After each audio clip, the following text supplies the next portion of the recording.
문자로 세상의 프리즘을 만들어 성장의 혼란과 깨달음을 비추고 이야기라는 배를 띄워 아직 가보지 못한 인생의 저편으로 여러분을 안내합니다.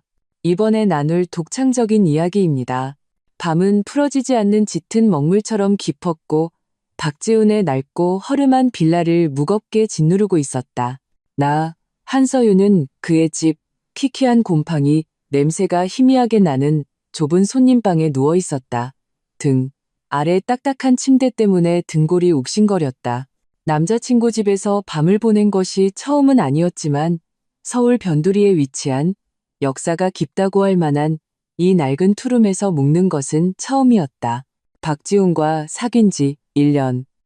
그는 내게 늘 노력하는 성실한 청년이자 가정 형편은 평범하지만 진실한 사람이라는 이미지를 심어주었다.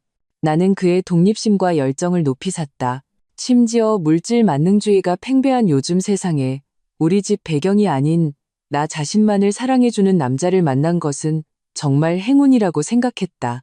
그래서 나는 나의 진짜 가정 환경을 조심스럽게 숨겼다. 우리 집은 서울의 심장부 청담동에 위치한 상가 건물 3채를 소유하고 있으며 보수적으로 잡아도 그 가치는 1,000억 원이 넘었다. 나는 그에게 우리 집이 평범한 중산층이며 부모님은 은퇴한 교사라고만 말했다. 나는 이것이 진정한 사랑을 찾는 시금석이자 우리 관계에 대한 시험이라고 생각했다. 지금 생각해보면 그 생각은 순진하다 못해 어리석었다. 하마터면 나 자신을 돌이킬 수 없는 나락으로 밀어 넣을 뻔했다. 오늘 밤 박지훈은 유난히 열정적이고 긴장해 보였다. 그는 쉴 새 없이 결혼 후의 아름다운 미래를 그렸고 아파트 전세금을 거의 다 모았으니 곧 우리만의 작은 보금자리를 마련해 줄 수 있을 거라고 말했다. 그의 눈에서 반짝이는 빛을 보며 나는 그 순간 세상에서 가장 행복한 사람이라고 느꼈다. 평생을 맡길 수 있는 사람을 찾았다고 믿었다. 그는 심지어 집이 좁아 부모님 보시기에 민망하다며 나를 손님방에 재우고 자신은 거실 소파에서 자겠다고 했다. 마치 예의를 아는 신사처럼. 하지만 지금 새벽 1시가 넘은 시각. 나는 아주 희미한 바스락거리는 소리와 낮게 속삭이는 목소리에 잠이 깼다. 처음에는 착각이거나 이웃집 소리라고 생각했다. 하지만 곧 그 목소리가 박지훈의 것임을 알아차렸다. 뒤이어 들려온 것은 그의 어머니 만날 때마다 내 손을 잡고 서윤아, 앞으로 여기가 내 시댁이란다라며 인자한 미소를 짓던 바로 그 예비 시어머니의 목소리였다. 깊은 밤에 잠도 자지 않고 거실에 모여 대체 뭘 하는 걸까? 형언할 수 없는 직감에 순식간에 잠이 달아났다. 심장이 이유 없이 빠르게 뛰기 시작했다. 나는 숨을 죽이고 조심스럽게 몸을 돌려 방문 쪽으로 향했다. 낡은 방문은 방음이 거의 되지 않았고 문 아래에는 제법 큰 틈이 있었다. 거실에 어둑한 불빛과 억눌린 대화 소리가 간간히 새어들어왔다. 나는 적진에 잠입한 스파이처럼 숨소리마저 최대한 죽인 채 꼼짝도 하지 않았다. 귀는 레이더처럼 쫑긋 세우고 문 밖의 모든 소리를 포착하려 했었다. 먼저 박지훈의 목소리가 들렸다. 내가 한 번도 들어본 적 없는 흥분과 탐욕이 뒤섞인 떨리는 목소리였다. 엄마, 아빠, 형, 형수, 지연아, 다들 조용히 좀 해. 걔 잠든 거 확실해? 걱정 마라, 지훈아. 시어머니의 목소리였다. 평소의 온화함은 온데간데 없고 그 자리엔 냉혹하고 약삭 빠른 기운이 서려 있었다. 내가 개방불 꺼진 거 한참 전에 확인했어. 자기 전에 준 우유에 약 좀 탔거든. 해가 중천에 뜰 때까지 푹 잘 거다. 순간 머리털이 쭈뼛었다. 잠들기 전 시어머니가 잠이 잘 올 거라며 특별히 가져다 준 따뜻한 우유 한 잔. 나는 그 세심함에 감동하며 아무런 의심 없이 남김없이 마셨다. 어쩐지 아까 그렇게 깊이 잠들었다 했다. 약을 탄 것이었다. 차가운 기운이 발끝에서부터 정수리까지 치솟아 온몸이 얼어붙는 것 같았다. 좋아. 그럼 서둘러서 가족회의 시작하자. 박지훈의 아버지, 늘 과묵하고 순박해 보이던 그 남자의 목소리였다. 하지만 지금 그의 목소리에는 거역할 수 없는 권위가 담겨 있었다. 예비 신우이 박지연의 목소리는 날카롭고 조급했다. 오빠, 빨리 본론부터 말해봐. 한서윤 걔네 집 빌딩 세 채가 진짜 1,000억이라고? 잘못한 거 아냐? 평소에 입는 것도 평범하고 쓰는 핸드폰도 최신형이 아니던데 어떻게 그럴 수가 있어? 박지훈의 목소리는 마치 대단한 업적을 자랑하듯 의기양양했다. 진짜야. 내가 얼마나 공들여서 알아냈는데. 저번에 걔 아버지가 차 끌고 온 거 내가 몰래 번호판 찍어서 경찰 친구한테 조회해봤거든. 차주 이름이 한태준인데 너희 한태준이 누군지 알아? 태영그룹 창업주야. 뉴스에도 나왔었잖아. 걔네 집 청담동에 있는 그 빌딩 세 채만 해도 지금 시가로 1,000억이 넘어. 다른 자산은 빼고도 말이야. 세상에 1,000억? 큰 형수 최미영이 놀라 숨을 들이켜는 소리였다. 믿을 수 없다는 듯한 환희에 차 있었다. 지훈이 너 이번에 제대로 된 재벌집 딸을 낚았구나. 봉황을 잡은 거지. 큰 형 박동훈의 목소리는 차분했지만 탐욕스러웠다. 1,000억이면 절반만, 아니 10분의 1만 우리한테 떨어져도 우리 가족 몇 대는 먹고 살겠다. 지훈아, 네가 정말 옳은 선택을 한 거야. 처음에 돈 많은 여자 만나보랬을 땐 싫다더니 이제야 좋은 줄 알겠지? 박지훈이 희죽 웃었다. 형, 처음엔 나도 그렇게까지 생각 안 했어. 근데 지내다 보니 좀 이상하더라고. 옷은 평범하게 입는데 쓰는 화장품 샘플 같은 건 다 최고급 명품이고 가끔 보이는 가방 로고도 진짜였어. 그래서 의심이 들기 시작한 거지. 이렇게 조사해봤더니 이런 대박이 터질 줄은 몰랐네. 대박? 이건 하늘에서 돈벼락이 떨어진 거지. 우리같이 평범한 집에 말이야. No. 시어머니의 목소리가 갑자기 높아졌다가 곧바로 낮아졌다. 말투는 음험하고 단호해졌다. 아들아, 잘 들어. 지금 가장 중요한 건 최대한 빨리 걔랑 결혼하는 거야. 일단 혼인신고부터 해서 법적으로 묶어놔야 해. 알아, 엄마. 박지훈의 말투가 갑자기 다정해졌다. 나 걔한테 진심이야. 어서 빨리 우리 집사람으로 만들고 싶다고. 며느리로 들인 다음에는 시아버지가 나직이 물었다. 곧 며느리가 될 나에 대한 걱정은 조금도 없이 오직 노골적인 계산만이 담긴 말투였다. 잠시 침묵이 흐른 후 시어머니의 목소리가 다시 울려 퍼졌다. 마치 독사가 혀를 날름거리는 듯 차갑고 치명적이었다. 모든 글자가 얼음 송곳이 되어 내 고막을 뚫고 심장을 꿰뚫는 것 같았다. 결혼만 하면 걔는 우리 박씨 집안 사람이 되는 거야. 일단 결혼만 하면 사고사로 위장해서 처리하는 거지. 그럼 그 1,000억 유산은 남편인 우리 지훈이가 제일 순위 상속인이 되잖아? 그때 돈 손에 넣으면 누가 우리를 알겠어? 우린 그 돈으로 대저택으로 이사가고 우리 지연이도 재벌집에 시집 보내고 형님네 애들도 유학 보낼 수 있어. 이걸 바로 저 세상으로 보내서 우리 가족 모두를 위하는 길이라고 하는 거야. 저 세상으로 보내서 그 네 글자가 청천벽력처럼 내 머릿속에서 터져나왔다. 온몸의 피가 순간적으로 굳는 듯했고 사지가 마비되었다. 극한의 공포와 하늘을 찌를 듯한 분노가 뒤섞여 몸을 떨거나 소리를 지르거나 당장이라도 뛰쳐나가 저 흡혈귀 살인마 가족의 얼굴을 갈기갈기 찢어버리고 싶은 충동을 억누르기 힘들었다.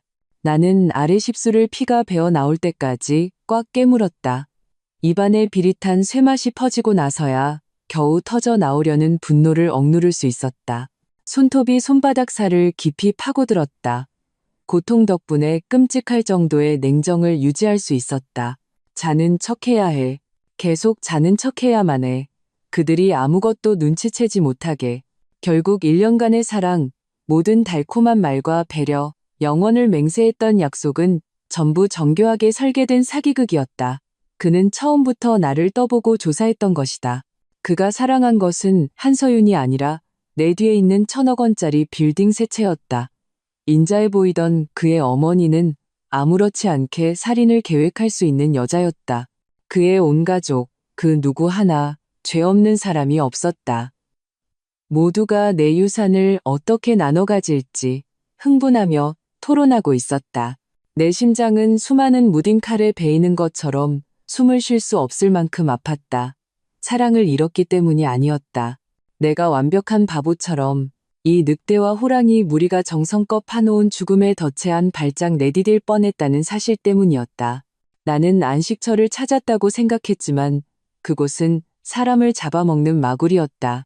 거실에서는 5 식구가 여전히 목소리를 낮춘 채 흥분하며 세부 계획을 논의하고 있었다. 엄마, 그럼 어떻게 해야 사고처럼 보일 수 있을까? 교통사고? 아니면 박지훈의 목소리에는 심지어 배움과 자문을 구하는 듯한 뉘앙스마저 담겨 있었다. 그건 시간을 두고 천천히 계획해야지. 아주 완벽하게 처리해야 해. 시어머니가 노련하게 말했다. 일단 계명의로 고액 상해보험부터 들게 하는 거야. 수혜자는 당연히 지은이로 하고, 그리고 내가 아는 사람 중에 공사판에서 일하는 사람이 있는데 추락사고 같은 거 만들 수 있을 거야. 아니면 걔가 임신해서 몸이 약해졌을 때 의료사고가 나게 하는 것도 괜찮고. 하하하, 역시 엄마가 생각이 깊으시다니까. 박지연이 킥킥 웃었다. 마치 사람 목숨이 아니라 어디로 여행 갈지를 의논하는 것 같았다. 오빠가 억만장자 되면 나 최신형 스포츠카 사줘야 해? 물론이지. 그때 되면 제일 좋은 걸로 사줄게. 박지훈이 흔쾌히 대답했다. 짐승들. 온 가족이 짐승이었다. 끝없는 한기가 나를 감쌌다. 하지만 그와 동시에 얼음장처럼 차가운 결심이 마음속 가장 깊은 곳에서 미친 듯이 자라나기 시작했다. 나를 이용하려고 해? 내 재산을 노리고 내 목숨까지 해치려 해? 우리 한씨 집안 돈으로 호의호식하며 살고 싶다고? 꿈 깨시지. 박지훈, 그리고 뱀 같은 심장을 가진 너희 가족들. 너희가 그렇게 1,000억을 원해? 좋아. 나 한서윤이 너희와 제대로 한번 놀아주지. 내가 너희에게 닥쳤던 게 지붕 쳐다보는 격이 뭔지, 탐욕이 과하면 뱀이 코끼리를 삼키려 드는 격이 뭔지, 그리고 살고 싶어도 살 수 없고 죽고 싶어도 죽을 수 없는 게 어떤 건지 똑똑히 보여주겠어. 날이 밝으면 나는 한 가지 일을 할 것이다. 너희 온 가족을 경악하게 하고 그 자리에서 주저앉게 만들, 완전히 절망하게 할 일을. 분노와 공포는 점차 극한의 냉정함으로 바뀌었다. 내 머리는 빠르게 회전하기 시작했고 명확하고 잔혹한 계획이 마음속에서 구체화되기 시작했다. 너희가 연기를 좋아한다고? 그럼 내가 너희와 함께 연기해주지. 과연 누가 마지막에 웃게 될지 한번 보자고. 창밖의 하늘이 짙은 먹빛에서 점차 동이 트는 잿빛으로 변해갔다. 희미한 빗줄기가 낡은 커튼 틈으로 비집고 들어와 먼지 쌓인 공기 중에 몇 가닥 창백한 빛기둥을 만들어냈다. 나는 뜬 눈으로 밤을 지새웠다. 눈은 건조하고 뻑뻑했고 관자놀이는 지끈거렸지만 정신은 오히려 비정상적으로 차가울 정도로 맑았다. 그날 밤 나는 지난 1년간 박지훈과 함께했던 모든 순간을 영화처럼 머릿속에서 반복해서 되짚어 보았다. 한때 나를 설레게 했던 순간들, 그가 아끼고 아껴 내게 선물을 사주던 모습, 내가 야근할 때 가져다 주던 따뜻한 죽, 자신의 노력으로 나를 행복하게 해주겠다고 맹세하던 모습, 이제 와 보니 그 모든 것이 정교하게 계산된 위선의 광택으로 뒤덮여 있었다. 역겨웠다. 나를 겨냥한 그 죽음의 세미나는 거의 1시간 가까이 계속되다 끝이 났다. 그동안 나는 그들이 어떻게 내 신뢰를 얻고 결혼 절차를 서두를지, 심지어 사고 발생 후 그들이 꿈에 그리던 거액의 재산을 어떻게 분배할지에 대해 상세히 논의하는 것을 들었다. 박지연은 벌써 어떤 브랜드의 한정판 가방을 살지 계획하기 시작했고, 형수 최미영은 어느 동네의 빌라 단지가 더 좋은지 중얼거리고 있었다. 모든 단어가 독이 묻은 바늘처럼 내 심장에 박혔고, 박지훈과 이 가족에 대한 마지막 한 줌의 환상을 완전히 부서뜨렸다. 거실이 마침내 조용해지고 박지훈이 소파에서 일부러 내는 듯한 가벼운 코골이 소리만 남았을 때 나는 행동해야 한다는 것을 알았다.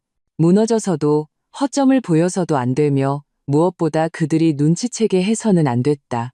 분노와 슬픔은 사치였다. 지금 내가 가질 수 있는 유일한 것은 냉정함, 위장, 그리고 그들보다 더 뛰어난 연기력이었다. 날이 밝아오자 나는 심호흡을 하고 내 모든 연기세포를 동원했다. 조용히 일어나 불을 켜지 않고 희미한 빛에 의지해 방구석에 있는 낡아 보이는 화장대 앞으로 갔다. 거울 속에 나는 얼굴이 창백하고 눈 밑에는 뚜렷한 다크서클이 있었으며 눈빛에는 아직 완전히 가시지 않은 공포가 서려 있었다. 이 모습으로 나가면 분명 의심을 살 것이다. 나는 힘껏 뺨을 두드려 창백한 피부에 약간의 혈색이 돌게 했다. 그리고 애써 미소를 지으며 거울을 보고 입꼬리의 각도를 조절했다. 막 잠에서 깬 듯한 나른함과 달콤함이 섞인 미소처럼 보일 때까지 몇 번이고 반복해서 연습했다. 미소가 더 이상 어색해 보이지 않을 때까지 눈빛이 중요했다. 모든 증오와 냉기를 깊숙이 숨기고 행복에 잠겨 살짝 철없는 듯한 순진무구함을 연기해야 했다. 좋아, 한서윤. 지금부터 너는 여우주연 상감이야. 오전 7시 30분쯤 밖에서 시어머니가 일어나 아침 식사를 준비하는 소리가 들렸다. 때가 왔다. 나는 일부러 방문을 여는 소리, 슬리퍼를 끌고 화장실로 가는 발소리 등 약간의 소음을 냈다. 화장실에서 나는 찬물로 여러 번 세수하며 정신을 차리려고 애썼다. 그리고 표정을 가다듬고 화장실 문을 열었다. 역시나 박지우는 이미 깨어 소파에 앉아 졸린 눈을 비비는 척하고 있었다. 나를 보자마자 그는 꿀이 떨어질 듯한 부드러운 미소를 지었다.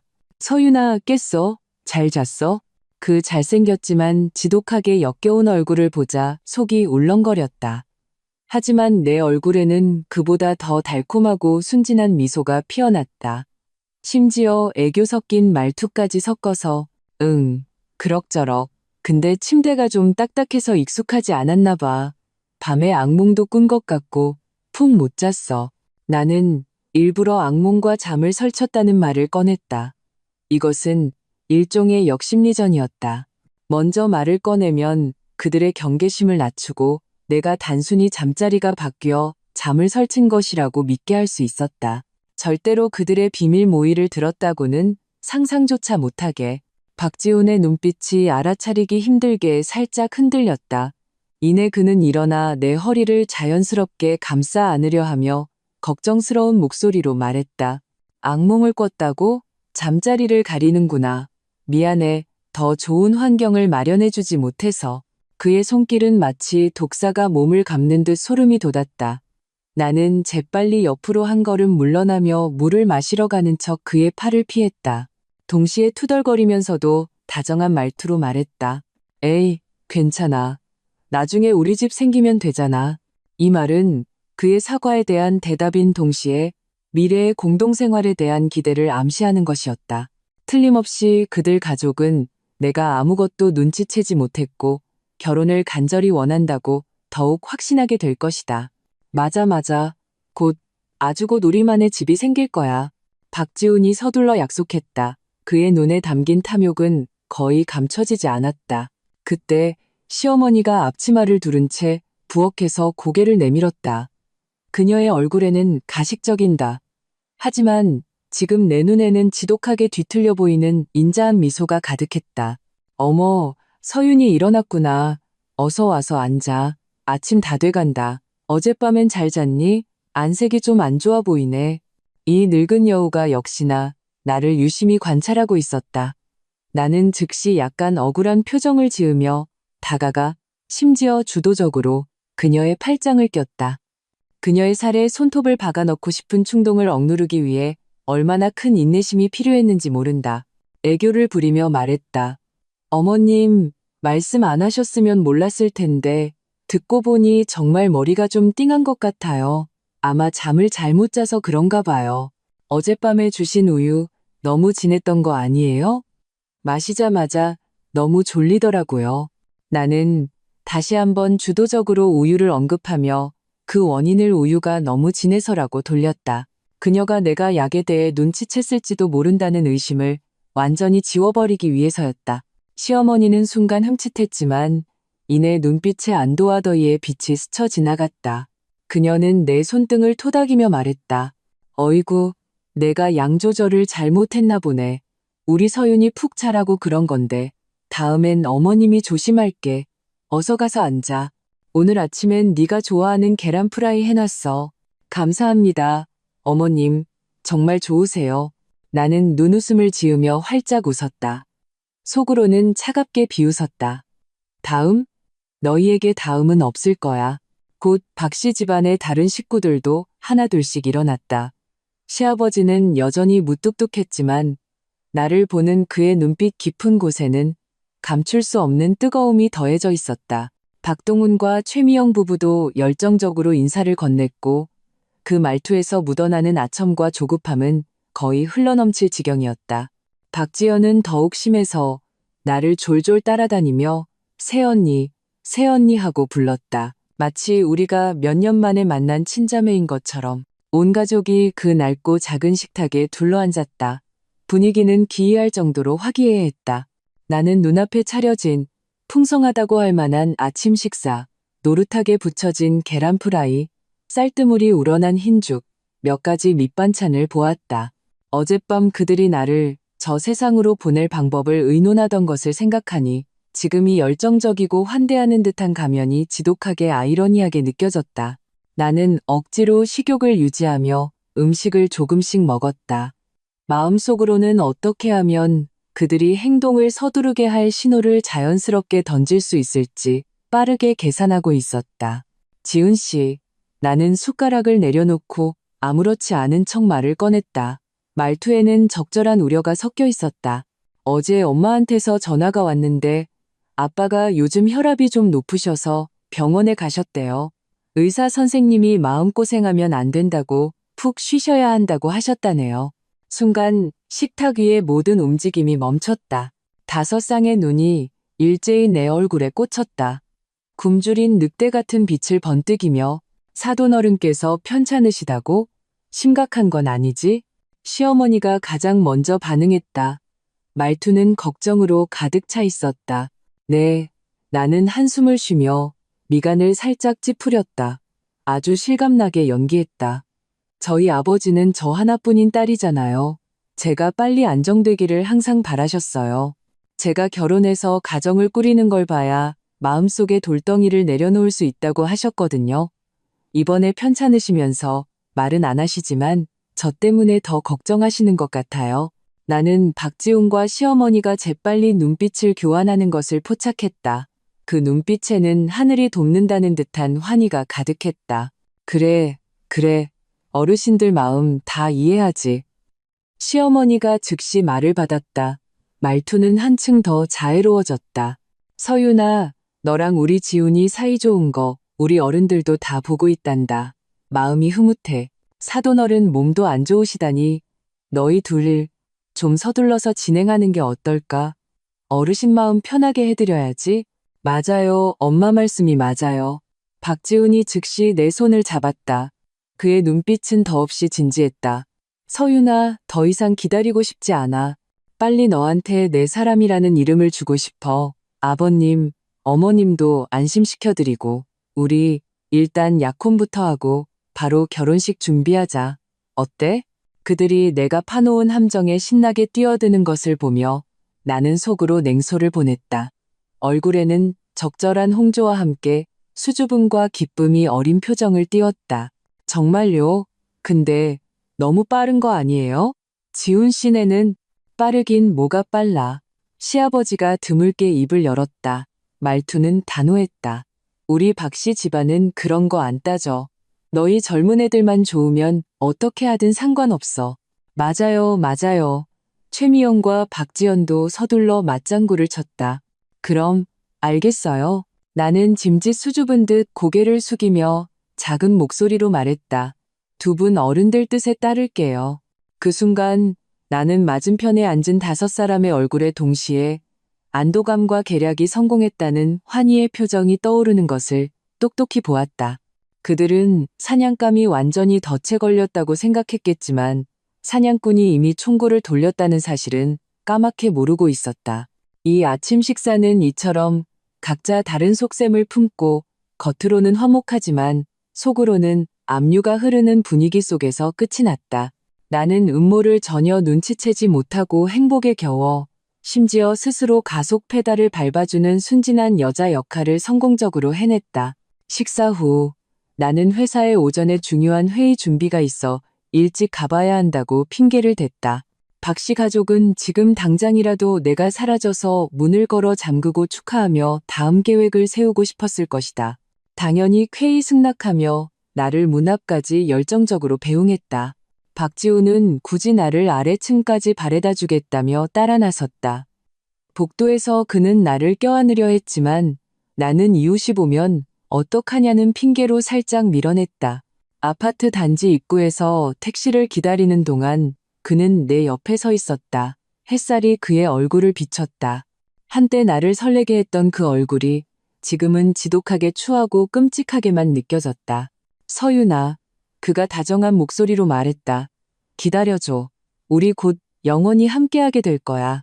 나는 그를 바라보며 눈물이 살짝 고인 듯한 더없이 찬란한 미소를 지으며 힘껏 고개를 끄덕였다. 기다릴게요. 택시가 도착했다. 나는 차 문을 열고 올라탔다. 차창 너머로 그에게 손을 흔들며 작별 인사를 했다. 미소는 여전히 달콤했다. 차가 출발하고 그의 모습이 백미러 속에서 점점 작아져 마침내 사라졌을 때 내 얼굴의 모든 표정이 순식간에 사라졌다. 그 자리에는 얼음장 같은 냉담함만이 남았다. 나는 핸드폰을 꺼냈다. 화면에 비친 내 눈동자는 차갑게 빛났다. 나는 한 번호로 전화를 걸었다. 목소리는 파도 한 점 없는 바다처럼 평온했지만 거역할 수 없는 결단력이 담겨 있었다. 아빠, 저예요. 일이 생겼어요. 아주 큰일이요. 지금 당장 집으로 가야겠어요. 아빠랑 엄마, 그리고 김 변호사님 도움이 필요해요. 박지훈, 그 집안, 우리 돈을 노리는 게 아니었어요. 제 목숨을 노리고 있어요. 전화기 저편에서 잠시 침묵이 흘렀다. 이내 아버지, 한태준의 차분하지만 분노가 서린 목소리가 들려왔다. 걱정 마라, 서윤아. 천천히 말해. 아빠가 있잖니. 그 누구도 내 딸을 해치게 놔두지 않을 거다. 집으로 와서 얘기하자. 택시는 내가 평범한 직장인으로 위장하기 위해 평소 살던 작은 오피스텔로 향하지 않았다. 대신 서울의 심장부, 최고급 주상복합인 시그니엘 레지던스로 직행했다. 차는 삼엄한 보안 게이트를 통과해 나무가 우거지고 고요하며 호화로운 단지 내부 도로를 달렸다. 박씨 집안의 낡고 답답한 빌라촌 분위기와는 완전히 달랐다. 이곳은 탁 트이고 밝았으며 숨 쉴 때마다 돈으로 정성껏 가꾼 풀과 나무의 맑은 향기가 났다. 엄청난 격차에 순간 정신이 아찔했다. 불과 하룻밤 사이였지만 나는 마치 지옥의 문턱에서 인간 세상으로 기어 나온 것 같았다. 차가 가장 조망이 좋은 로열동 앞에 멈췄다. 내가 차 문을 열고 내리자 미리 연락을 받은 집사가 공손하게 문 앞에서 기다리고 있다가 박씨 가족들, 눈에는 평범해 보이지만 실제로는 고가인 내 가방을 받아들었다. 아가씨, 회장님과 사모님께서 서재에서 기다리고 계십니다. 집사의 말투는 차분했지만 눈빛에는 언뜻 걱정이 서려 있었다. 나는 고개를 끄덕이고 심호흡을 한 뒤 전용 엘리베이터를 타고 최상층으로 올라갔다.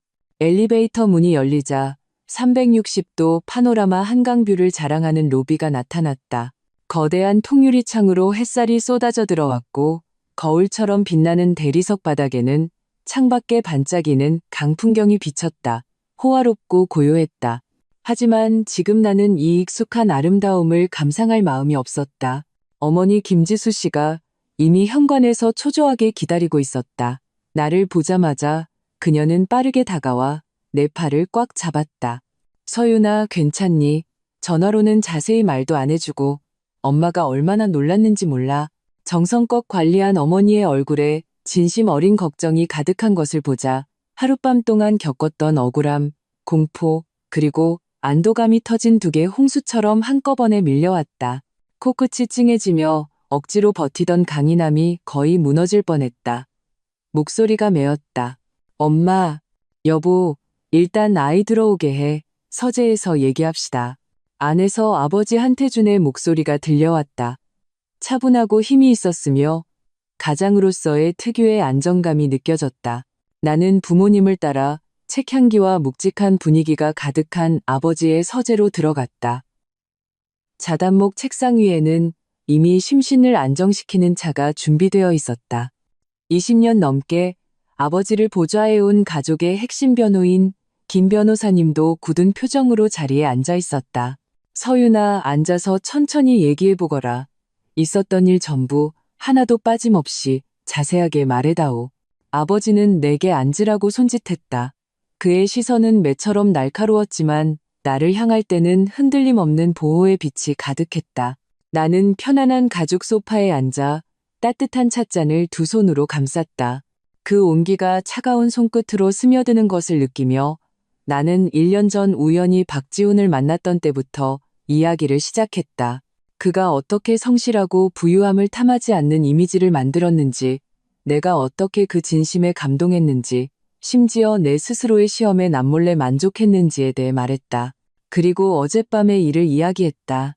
나는 최대한 평온한 목소리로 그 곰팡내 나는 손님방에서 어떻게 미세한 소리에 잠이 깼는지, 어떻게 숨을 죽이고 자는 척했는지, 그리고 박지훈이 어떻게 우리 집 빌딩 세 채가 1,000억 원의 가치가 있다고 자랑했는지, 시어머니가 어떻게 아무렇지 않게 결혼만 하면 저 세상으로 보내버리자고 말했는지, 그리고 그 후 온 가족이 어떻게 흥분하며 살인 계획과 유산 분배에 대해 논의했는지, 그 대화 내용을 한 글자도 빠짐없이 복술했다.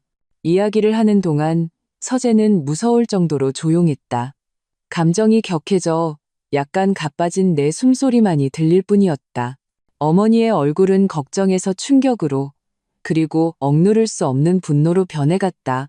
그녀는 주먹을 꽉 쥐었고 손톱이 손바닥을 파고들었으며 분노로 몸을 살짝 떨었다. 내가 저 세상으로 보내자는 내 글자를 말했을 때 그녀는 급히 숨을 들이켜며 눈물을 쏟아냈다. 그리고 나를 꼭 껴안았다. 내 딸, 내 불쌍한 딸, 그들이 어떻게 감히, 어떻게 그런 악독한 생각을 할 수가 있니? 네가 기지를 발휘하지 않았다면 내가 너를 잃을 뻔했구나. 어머니의 포옹은 따뜻하고 힘이 있었다. 그 안에는 안도감과 하늘을 찌를 듯한 분노가 담겨 있었다. 아버지의 얼굴은 무섭게 굳어 있었다. 그는 어머니처럼 감정을 드러내지는 않았지만 굳게 담은 입술 관자놀이에 솟아난 힘줄, 그리고 폭풍을 품은 듯한 두 눈은 그의 내면의 분노가 극에 달했음을 보여주었다. 자단목 책상 위에 놓인 그의 손가락 마디는 힘을 주어 하얗게 변해 있었다. 쾅! 아버지가 책상을 힘껏 내리쳤다. 찻잔이 진동에 살짝 튀어올랐다. 괘씸한 박씨 집안, 저 세상으로 보내자고? 아버지의 목소리는 얼음장처럼 차가웠고 서늘한 살기가 배어 있었다. 나 한태준이 수십 년간 사업하면서 온갖 잡것들을 다 봤지만 이렇게까지 배은망덕하고 파렴치한 자들은 처음 본다. 감히 내 딸 목숨에 손을 대려고 해? 정말 죽고 싶어 환장했구나. 김 변호사님이 안경을 고쳤으며 날카로운 눈빛으로 냉정하고 전문적인 어조로 말했다. 서윤 양, 대화 내용을 직접 들은 것 외에 녹음 같은 증거는 없다는 게 확실한가요? 그들이 눈치챘을 가능성은 전혀 없고요. 나는 확신에 차 고개를 끄덕였다. 네, 김 변호사님, 확실해요. 그때 저는 꼼짝도 못했어요. 순전히 기억에 의존해서 외운 거예요. 그들은 절대 눈치채지 못했을 거예요. 그럼 됐습니다. 김 변호사님이 고개를 끄덕였다. 서윤 양의 진술만으로는 법적으로 직접적인 유죄를 입증하기에 부족할 수 있습니다. 특히 살인이 아직 예비 단계에 머물러 있으니까요.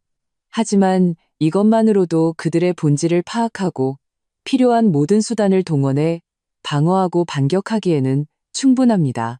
방어? 반격? 어머니가 눈물을 닦으며 단호한 어조로 말했다. 여보, 김 변호사님, 이대로 넘어갈 순 없어요. 이건 살인미수예요. 그들에게 가장 끔찍한 대가를 치르게 해야 해요. 경찰에 신고해요. 당장 신고해서 그들을 잡아넣어야 해요. 아버지는 심호흡을 하며 억지로 냉정을 되찾았다. 그의 눈에는 거대 기업 총수다운 치밀함과 잔혹함이 번뜩였다. 신고는 당연히 해야지. 하지만 지금은 아니야. 지금 신고하면 증거가 불충분해. 그들은 얼마든지 발뺌할 수 있어. 그냥 가족끼리 한 농담이었다거나 서윤이가 잘못 들었다고 둘러댈 거야. 기껏해야 공갈 미수 같은 혐의로 수사할 텐데 그 정도로는 뼈를 다치게 할 수 없어. 우리는 움직이지 않을 거면 몰라도 한번 움직이면 반드시 일격에 끝내야 해. 그들이 다시는 일어설 수 없도록. 나는 고개를 들어 아버지를 보며 말을 이었다. 아빠, 저도 같은 생각이에요. 이대로 신고하는 건 너무 가벼운 처벌이에요. 그들이 그렇게 1,000억을 원한다고요? 결혼해서 살해하고 상속받는 그 절차로 재산을 빼앗으려 한다고요? 그럼 우리가 그들의 계획에 맞춰주죠. 이 연극을 끝까지 함께 해주는 거예요. 아버지와 김 변호사님이 동시에 나를 쳐다봤다. 그들의 눈에 놀라움이 스쳤다가 이내 감탄으로 바뀌었다. 서윤아, 내 말은? 아버지가 물었다. 나는 몸을 바로 세우고 차가운 빛을 띤 눈으로 그날 밤 어둠 속에서 구상했던 계획을 털어놓았다. 그들은 지금 제가 음모를 전혀 모르고 아버지 건강 때문에 결혼을 서두른다고 믿고 있어요. 우리는 이 점을 이용하는 거예요. 첫째, 약혼과 결혼을 승낙하고 아주 성대하게 진행하는 거예요. 그들의 허영심과 탐욕을 만족시켜서 승리가 눈앞에 있다고 믿게 하고 경계심을 풀게 만드는 거죠. 둘째, 혼전 계약서와 재산 공증에 손을 쓰는 거예요. 김 변호사님께서 주도해서 겉보기에는 공정하고 심지어 박지훈에게 유리해 보이지만 실제로는 수많은 법적 함정이 숨겨진 계약서를 만드는 거죠. 예를 들어 혼전 재산 분리를 강조하면서도 아주 까다로운 상속 조건을 달거나 그들이 절대 이행할 수 없는 의무와 연동시키는 거예요. 일이 터진 후에 이 계약서는 그들이 불법적인 점유를 목적으로 했다는 명백한 증거가 될 거예요. 셋째, 그들이 가장 의기양양하고 가장 방심하고 있을 때, 예를 들어 결혼식장에서 모든 하객들 앞에서 그들의 위선적인 가면을 벗겨버리는 거예요. 그들이 비슷한 말을 다시 하도록 유도해서 녹음이나 녹화를 하는 등 더 직접적인 증거를 확보할 수도 있어요. 그때가 되면 법적 처벌뿐만 아니라 사회적으로 완전히 매장시켜버릴 거예요. 명예를 실추시키고 영원히 치욕의 기둥에 못 박히게 만들 거예요. 내 말이 끝나자 서재에는 잠시 정적이 흘렀다. 어머니는 나를 보며 안쓰러움과 자랑스러움이 뒤섞인 눈빛으로 말했다. 우리 서윤이 고생 많았구나. 하지만 정말 어른이 됐어. 아버지는 내 어깨를 힘껏 두드리며 결단에 찬 눈빛으로 말했다. 좋다. 서윤이 말대로 하자. 나 한태준의 딸은 아무에게나 당하고 살지 않아. 그들이 놀고 싶다면 우리가 제대로 한번 놀아주지. 김 변호사, 즉시 준비 착수하게. 계약서는 빈틈없이 만들어. 겉으로는 법적 심사를 통과할 수 있으면서도 결정적인 순간에 그들의 목을 조를 올가미가 될 수 있는 조항을 확실히 넣어둬. 알겠습니다, 회장님. 김 변호사님이 즉시 고개를 끄덕였다. 그의 눈은 전문가의 빛으로 번뜩였다. 최고의 민사, 형사 변호사 팀과 협력해서 최대한 빨리 방안을 마련하겠습니다. 동시에 가장 신뢰할 수 있는 사람들을 동원해서 박 씨 집안 모든 사람의 배경 조사를 시작하겠습니다. 재정 상태, 직장, 사회적 관계, 그리고 존재할 수 있는 모든 오점까지 전부요. 우리는 더 많은 카드를 쥐고 있어야 합니다. 필요한 자금과 자원은 얼마든지 동원해. 아버지가 단호하게 말했다. 동원할 수 있는 모든 힘을 써. 이 가족에게 나 한태준의 딸을 건드린 것이 그들 인생에서 가장 후회스럽고 가장 어리석은 결정이었다는 것을 똑똑히 알려주게. 아버지와 김 변호사님이 신속하게 전투태세에 돌입하는 것을 보며 내 마음속의 차가운 증오는 마침내 배출구를 찾아 강력한 힘으로 변모했다. 나는 더 이상 이용당할 뻔한 외롭고 무력한 바보 같은 소녀가 아니었다. 내 뒤에는 막강한 자본과 힘을 가진 한씨 집안이 있었다. 박지훈, 너희는 내가 평범한 여자라고 생각했겠지? 너희가 건드린 건 너희가 감히 상대할 수조차 없는 거대한 존재였다. 아빠, 엄마, 김 변호사님. 나는 일어서서 확고한 목소리로 말했다. 이 일 제가 직접 참여하겠어요. 제 눈으로 직접 그들이 스스로 판무덤 속으로 어떻게 걸어 들어가는지 지켜볼 거예요. 아버지는 나를 보다가 마침내 고개를 끄덕였다. 좋다. 하지만 모든 것은 내 안전을 최우선으로 해야 한다. 언제든 불편하거나 위험하다고 느끼면 즉시 계획을 중단해. 그들을 처리할 방법은 얼마든지 있으니까. 알아요. 나는 고개를 끄덕였다. 서재를 나와 나는 넓고 밝으며 햇살이 가득한 내 침실로 돌아왔다. 마사지 욕조에 몸을 담그자 따뜻한 물살이 긴장된 신경을 풀어주었다. 나는 창밖의 화려한 도시를 바라보며 마음속은 얼음장처럼 차가웠다. 그 후 며칠 동안 나는 마치 결혼을 앞둔 행복한 예비 신부가 된 것 같았다. 단지 그 행복 뒤에는 얼음 조각처럼 날카로운 칼날이 숨겨져 있을 뿐이었다. 나는 서울 시내의 고급 오피스텔로 다시 돌아갔지만 매일 박지훈과 아주 빈번하게 연락을 유지했다. 전화기 너머의 내 목소리는 달콤했고 미래에 대한 기대와 아버지의 병환으로 인한 조급함이 섞여 있었다. 나는 김 변호사님과 상의한 시나리오대로 의도적으로 정보를 흘렸다. 지훈 씨, 우리 아빠 요즘 기운이 좀 나아지셨대. 근데 의사 선생님은 여전히 스트레스 받으면 안 된다고 하셨어. 아빠가 가장 걱정하는 게 내 결혼 문제거든. 엄마가 몰래 말해줬는데 아빠가 나한테 줄 예단도 벌써 다 준비해 놓으셨대. 내가 고개만 끄덕이길 기다리고 계신다더라. 아, 그리고 우리 집안의 변호사인 먼 친척 삼촌이 계시는데 아빠가 결혼 전에는 서류 같은 건 정식으로 해두는 게 나중에 오해가 없을 거라고 하셨어. 모든 정보는 향긋한 미끼처럼 탐욕스러운 박씨 집안이라는 거대한 악어를 향해 정확하게 던져졌다. 박지훈의 반응은 갈수록 뜨거워졌다. 그의 목소리에 담긴 조급함은 거의 전화기를 뚫고 나올 지경이었다. 그는 모든 것을 최대한 빨리 준비해서 내게 성대하고 있지 못할 약혼식과 결혼식을 열어주겠다고 반복해서 약속했다. 그는 심지어 우리 집 친척이나 친구 중에 유력한 인물이 있는지 넌지시 떠보기 시작했다. 일이 벌어진 후에 잠재적 위험을 평가하려는 속셈이 분명했다. 나는 일부러 애매하게 대답하며 부모님은 은퇴한 교사이고 교제 범위가 단순하다고 말해 그들을 더욱 안심시켰다. 역시나 내가 정보를 흘린 지 3일째 되던 날 밤 박지훈이 흥분한 목소리로 전화를 걸어왔다. 서윤아, 좋은 소식이야. 우리 부모님이 사돈어른 몸도 안 좋으시니 서두르자고 하셔. 이번 주말에 우리 집에서 먼저 약혼식부터 하자. 일단 명분부터 정해두는 거야. 좀 간소하긴 해도 의미는 크잖아. 어때? 물고기가 미끼를 물었다. 나는 마음속의 냉소를 억누르고 기쁨과 함께 적절한 걱정이 섞인 목소리로 말했다. 정말요? 너무 좋다. 근데 주말이면 너무 촉박하지 않을까요? 그리고 집에서 하는 건 지훈 씨한테 너무 미안한데. 미안하긴 뭐가 미안해. 박지훈이 서둘러 말했다. 우리 둘이 진심으로 함께 하는데 형식은 중요하지 않아. 우리 부모님이 그러셨어. 가장 중요한 건 마음이라고. 빨리 정해둬야 아버님, 어머님도 안심하실 거 아냐. 지훈 씨 말이 맞네요. 나는 감동한 듯 대답했다. 그럼 우리 부모님께 말씀드릴게요. 분명히 아주 기뻐하실 거예요.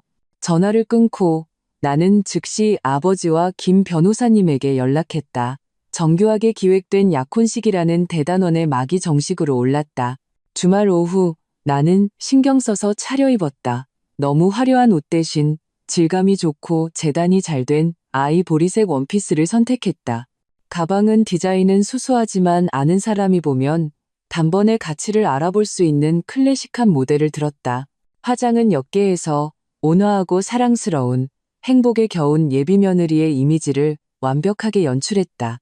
아버지한테 주는 평소 입던 맞춤 정장 대신 평범해 보이지만 디테일에서 품격이 드러나는 캐주얼 정장을 입으셨다. 어머니 김지수 씨도 심플하고 우아한 차림이었다. 우리 세 식구는 약간의 교양이 있는 평범한 지식인 가정처럼 보였다. 박씨 집안이 얕보지 않을 정도이면서도 그들이 의심할 만큼 부유해 보이지는 않도록. 김 변호사님은 내 외삼촌 신분으로 동행했다. 그는 금태 안경을 쓰고 서류 가방을 든 채 꼼꼼하고 전문적인 모습이었다. 다시 박씨 집안의 그 비좁은 거실로 들어서니 느낌이 완전히 달랐다. 공기 중에는 거짓된 활기와 감출 수 없는 긴장감이 감돌았다. 박씨 집안 5식구는 모두 얼굴에 과할 정도로 열정적인 미소를 짓고 있었다. 거실은 정성껏 청소한 흔적이 역력했고 테이블 위에는 과일과 다과가 가득했으며 평소에는 아까워서 마시지 못했을 좋은 술 몇 병도 열려 있었다. 아이고, 사돈어른, 사부인, 어서 오세요. 어서, 이분이 외삼촌 되시는 분이시군요. 귀한 걸음 해주셔서 정말 감사합니다. 시어머니는 얼굴에 웃음꽃이 활짝 핀 채 다가와 어머니의 손을 꽉 잡았다. 하지만 시선은 무심코 아버지와 김 변호사님을 향해 있었다. 마치 그들의 가치를 빠르게 평가하려는 듯. 별 말씀을요. 서윤이는 제 친딸이나 마찬가지입니다. 아이의 중대사를 제가 와서 봐야지요. 외삼촌 역할을 맡은 김 변호사님은 온화하게 웃으며 대답했지만 눈빛은 날카로웠다. 무심결에 박씨 집안 사람들 한 명 한 명을 직업적인 심사 안으로 훑어보았다. 인사가 끝나고 모두 자리에 앉았다. 분위기는 겉보기에는 화기애애했지만 속으로는 암투가 벌어지고 있었다. 박씨 가족은 눈에 띄게 긴장해 있었고 특히 아버지의 위험 있는 분위기 앞에서는 더욱 그랬다. 술이 몇 순배 돌고 음식이 어느 정도 오간 뒤 화제는 자연스럽게 본론으로 넘어갔다. 시어머니가 손을 비비며 진심 어린 미소를 띤 채 먼저 입을 열었다. 사돈어른, 사부인, 외삼촌, 오늘 이렇게 모시게 된 건 두 아이 때문입니다. 지훈이와 서윤이가 서로 사랑하는 건 저희 어른들이 다 보고 있지요. 지금 상황이 좀 특수하니 사돈어른 건강이 우선이잖아요. 그래서 저희 생각에는 일단 약혼식부터 해서 이 일을 정해두는 게 어떨까 싶습니다. 그래야 사돈어른께서도 마음 편히 요양하실 수 있을 것 같아서요. 아버지는 연기하듯 기침을 두어 번 하고 흐뭇하면서도 약간 지친 미소를 지었다. 사부인께서 마음 써주셔서 감사합니다. 네, 서윤이가 짝을 찾는 걸 보니 제 마음속에 큰 짐을 하나 덜어낸 것 같습니다. 아이들 일은 저희 어른들이 지지해주면 되지요. 박지훈이 즉시 태도를 분명히 했다. 아버님, 어머님, 외삼촌, 걱정 마십시오. 제가 반드시 서윤이에게 잘하겠습니다. 제가 노력해서 서윤이가 좋은 날만 보내게 하겠습니다. 그때 김 변호사님이 안경을 고쳤으며 시의적절하게 말을 이었다. 말투는 평온했지만 거스를 수 없는 전문성이 담겨 있었다. 약혼과 앞으로의 결혼에 대해 이야기하게 되었으니 절차상의 몇 가지는 규정대로 하는 것이 좋겠습니다. 두 가정이 관련된 일이기도 하고 아이들의 미래 행복을 위해서도 그렇습니다. 그는 말하며 서류 가방에서 미리 준비해온 서류 몇 부를 꺼냈다.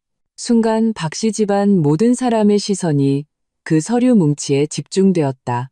눈빛은 뜨거웠다. 특히 박지훈과 시어머니는 호흡마저 가빠지는 듯했다. 외삼촌 말씀이 맞습니다. 어떤 서류인지요? 시아버지가 최대한 침착함을 유지하려 애쓰며 물었다. 김 변호사님은 서류를 펼쳐놓고 차분하게 설명하기 시작했다. 주로 혼전 계약서의 기본 틀입니다. 우선 혼전 재산에 대한 명확한 정리입니다. 서윤인의 사정은 저희도 다 알다시피 조상 대대로 물려받은 부동산과 부모님의 저축이 주된 재산입니다. 그는 일부러 가볍게 말했다. 현행법상 혼전 재산은 개인 소유에 속합니다. 이 계약서는 양측의 혼전 재산을 목록으로 만들어 소유권을 명확히 해서 나중에 불필요한 분쟁이 생기는 것을 막기 위함입니다. 물론 이건 형식적인 것이고 마음의 안정을 위한 것이지요. 그는 서류 한 부를 건넸다. 거기에는 몇몇 부동산 목록이 적혀 있었다. 물론 가치를 대폭 낮추고 예금액도 상당해 보이지만 1,000억 원이라는 충격적인 금액에는 훨씬 못 미치는 수준으로 조작된 것이었다. 그럼에도 불구하고 박씨 가족은 그 목록을 돌려보며 눈이 휘둥그레졌다. 특히 최미영과 박지연은 얼굴에 떠오른 환희를 거의 감추지 못했다. 당연하죠, 당연하죠. 다 아이들을 위한 일인데요.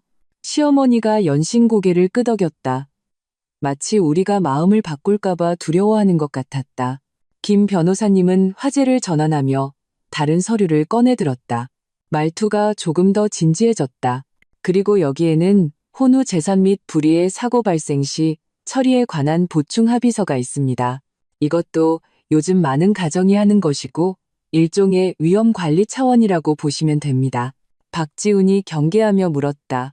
외삼촌, 그게 무슨 뜻인가요? 김 변호사님은 미소를 지으며 설명했다. 긴장하지 말게, 지훈군.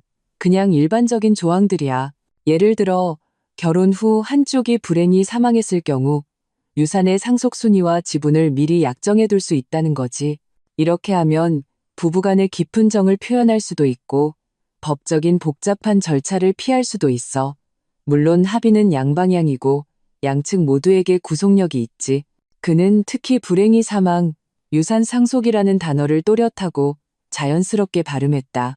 나는 시어머니와 박지훈이 재빨리 눈빛을 교환하는 것을 보았다. 그 눈빛에는 역시나 안 그래도 잘 됐다는 흥분이 가득했다. 그들은 이것이 우리가 재산을 넘겨주기 위해 먼저 내민 도구라고 확신했을 것이다. 이 합의서 좋네요. 생각이 아주 깊으세요. 시어머니가 거의 빼앗듯이 말했다. 요즘 젊은이들 업무 스트레스도 심하고 사고는 누가 알겠어요? 미리 준비해두는 게 우리 서윤이를 위하는 길이죠. 저희는 전적으로 동의합니다. 박지훈도 즉시 태도를 분명히 했다. 외삼촌, 걱정 마십시오. 어떤 계약서에 서명하든 서윤이에 대한 제 마음은 변치 않습니다. 기꺼이 서명하겠습니다. 김 변호사님의 눈띠에 알아차리기 힘든 냉소가 스쳐 지나갔지만 겉으로는 여전히 온화한 표정을 유지했다. 좋습니다. 다들 이견이 없으시니 이 계약서들은 일단 여기에 두겠습니다. 구체적인 조항들은 양측이 자세히 읽고 확인해야 합니다. 특히 상해보험 수혜자, 유산 분배 비율 같은 핵심적인 부분은 나중에 정식으로 시간을 내어 다시 상세히 논의하고 서명하도록 하죠. 오늘은 약혼식이니 즐거운 분위기를 유지합시다. 네네, 외삼촌 말씀대로 하겠습니다. 박 씨 가족은 이구동성으로 대답했다. 태도가 더없이 좋았다. 이 모든 과정에서 나는 시종일관 순진하고 수줍어하며 따분한 법률 조항에는 별 관심 없는 모습을 연기했다. 가끔 어른들 말씀 따를게요. 라고 맞장구를 치며 성공적으로 자신을 상황 밖으로 빼내 그들의 경계심을 낮췄다. 약혼식은 이처럼 겉으로는 주객이 모두 즐거워 보이지만 속으로는 각자 다른 꿍꿍이를 품은 분위기 속에서 막을 내렸다. 박 씨 가족은 모든 것이 자신들의 계획대로 심지어 예상보다 더 순조롭게 진행되고 있다고 믿으며 의기양양했다. 그들은 우리를 아래층까지 열정적으로 배웅하며 김 변호사님이 운전해온 겉보기에는 수수하지만 실제로는 고가인 세단에 우리가 타는 것을 지켜보았다. 이것도 계획의 일부였다. 적절히 실력을 보여주어 그들의 탐욕을 더욱 깊게 만드는 것. 차가 단지를 빠져나갈 때 백미러를 통해 보니 박 씨 가족 5명이 여전히 아래층에 서서 힘껏 손을 흔들고 있었다. 그들의 얼굴에는 억누를 수 없는 환희가 가득했다. 차 안에서 방금 전까지 미소를 짓고 있던 부모님과 김 변호사님의 얼굴이 순식간에 굳어졌다. 욕심의 눈이 먼 멍청이들. 아버지가 차갑게 내뱉었다. 그 유산 상속 합의서가 그들에게 채워질 첫 번째 족쇄가 될 것이다. 김 변호사님이 운전하며 말했다. 회장님, 서윤 양, 걱정 마십시오. 계약서의 함정은 이미 다 파두었습니다. 예를 들어 사고의 정의 조항을 매우 엄격하게 설정했고 공증사무소와 제3의 권위 있는 기관의 이중인증을 거쳐야만 효력이 발생하는 숨겨진 조건을 달아두었습니다. 그 인증 절차는 우리 손에 있고요. 그들은 재산을 상속받는 계약서에 서명했다고 생각하겠지만 실제로는 자신들의 죄를 입증하는 자백서에 서명하게 될 겁니다. 약혼식 이후 나와 박지훈의 관계는 기이한 가속 모드에 들어갔다. 그는 거의 매일같이 연락하며 웨딩 촬영부터 예식장 선택까지 결혼 세부 사항을 재촉했다. 나보다 더 조급해 보였다. 나는 계속해서 행복에 겨워 예비 신랑의 말이라면 무엇이든 따르는 예비 신부 역할을 연기했다. 그의 모든 제안에 좋아요, 지훈 씨 뜻대로 해요 라며 달콤하게 대답했다. 하지만 이 달콤한 위장 아래 소리 없는 전쟁은 이미 시작되었다. 복수의 기계는 우리 집안의 막강한 재력과 인맥을 바탕으로 효율적이고 은밀하게 전속력으로 가동되기 시작했다. 가장 먼저 행동에 나선 것은 김 변호사님이었다. 그는 혼전 계약서 세부 사항을 보완하고 계약서의 유효성을 확보하기 위해 양측의 배경을 더 포괄적으로 파악해야 한다는 명분을 내세워 베테랑 조사원과 변호사 보조원으로 구성된 전문팀을 파견했다. 박 씨 집안 전체에 대한 융단폭격식 배경조사를 시작한 것이다. 이 이유는 너무나 그럴듯해서 박 씨 가족은 그들이 꿈에 그리던 결혼증명서와 재산 상속 계약서를 하루빨리 손에 넣기 위해 신분증 정보, 직장, 심지어 일부 은행 거래 내역까지 거의 아무런 의심 없이 협조했다. 그들은 이것이 단순한 절차라고 생각했지만 실제로는 자신들의 목을 조를 올가미를 우리에게 직접 건네주는 셔였다는 것을 몰랐다. 조사 결과는 며칠 만에 속속 내 앞에 보고되었다. 충격적이면서도 어느 정도 예상했던 바였다. 박지훈 본인, 회사에서 쌓아올린 성실하고 노력하는 이미지는 완전히 포장이었다. 조사 결과 그는 직위를 이용해 여러 차례 출장비를 허위로 청구했으며 금액이 크지는 않지만 업무상 횡령에 해당했다. 더 중요한 것은 그가 회사 재무팀의 한 여직원과 부적절한 관계를 맺고 있으며 야근 후 함께 호텔로 간 기록이 여러 번 발견되었다는 것이다. 그가 말하던 충성은 처음부터 웃기는 소리였다.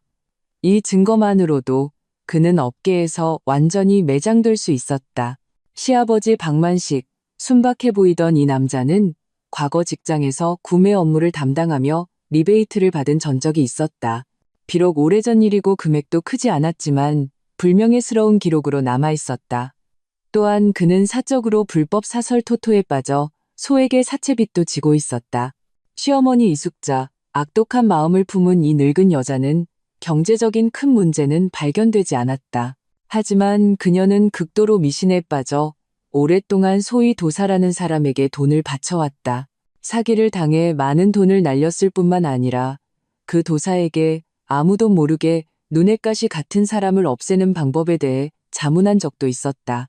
이 단서는 그날 밤 그녀가 했던 저 세상으로 보내자는 발언과 끔찍하게 연결되었다. 김 변호사님은 이 도사를 중심으로 추가 증거를 찾을 수 있는지 중점적으로 추적하라고 지시했다. 큰형 박동은 그는 중견기업에서 영업부장으로 일하고 있었는데 오랫동안 회사 자원을 이용해 사적인 거래를 하며 사리사욕을 채워온 것으로 드러났다. 또한 성매매 기록도 있었다. 그의 아내 최미영은 허영심이 많고 각종 대부업체 플랫폼의 우수 고객이었다.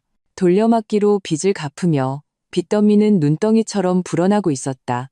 시누이 박지연, 애지중지 자라니 아가씨는 대학에서 공부는 뒷전이고 각종 부잣집 자제들 모임에 어울리며 허세를 부리다가 상당한 학자금 대출과 카드빚을 지고 있었다. 모두 가족과 박지훈이 갚아주고 있었다. 이 조사 보고서들을 보며 내 마음에는 분노 대신 얼음장 같은 명료함만이 남았다. 역시 끼리끼리 모인다는 말이 맞았다. 이 집안은 뿌리부터 썩어 있었다. 탐욕, 위선, 수단과 방법을 가리지 않는 것이 그들의 공통된 특징이었다. 그들은 나를 마음대로 잡을 수 있는 살찐 양으로 여겼지만 자신들이 이미 온갖 허점과 더러움으로 가득 차 있다는 사실은 몰랐다. 이러한 추문들은 하나하나만 떼어놓고 봐도 해당 인물에게 큰 타격을 줄 수 있었다. 그리고 이 모든 것이 적절한 시점에 한꺼번에 터진다면 그 위력은 파괴적일 것이다. 하지만 이 증거들은 대부분 도덕적 결함이나 경제 문제에 국한되어 나를 살해하려 한 핵심 범죄와 비교하면 직접적인 충격이 부족했다. 우리에게는 한순간에 그들의 위선을 완전히 찢어밟힐 수 있는 더 확실한 증거가 필요했다. 그래서 두 번째 작전이 시작되었다. 이 단계는 내가 더 직접적으로 참여해야 했고 더 위험했다. 나는 결혼 전에 예비 시댁의 생활 모습을 기념으로 남기고 싶고 집안 보안도 걱정된다는 핑계를 댔다. 박 씨 집안의 몇몇 주요 위치에 평범한 생활용품으로 위장한 최신형 초소형 감시 카메라와 녹음 장치를 설치하고 싶다고 제안했다.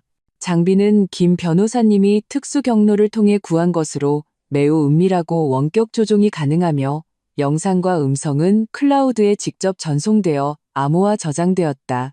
이 제안은 주말에 박씨 가족이 모인 식사 자리에서 천진난만한 말투로 꺼냈다. 어머님 지훈 씨, 나는 시어머니에게 반찬을 집어주며 애교 섞인 목소리로 말했다. 제가 생각이 하나 있는데 괜찮을지 모르겠어요.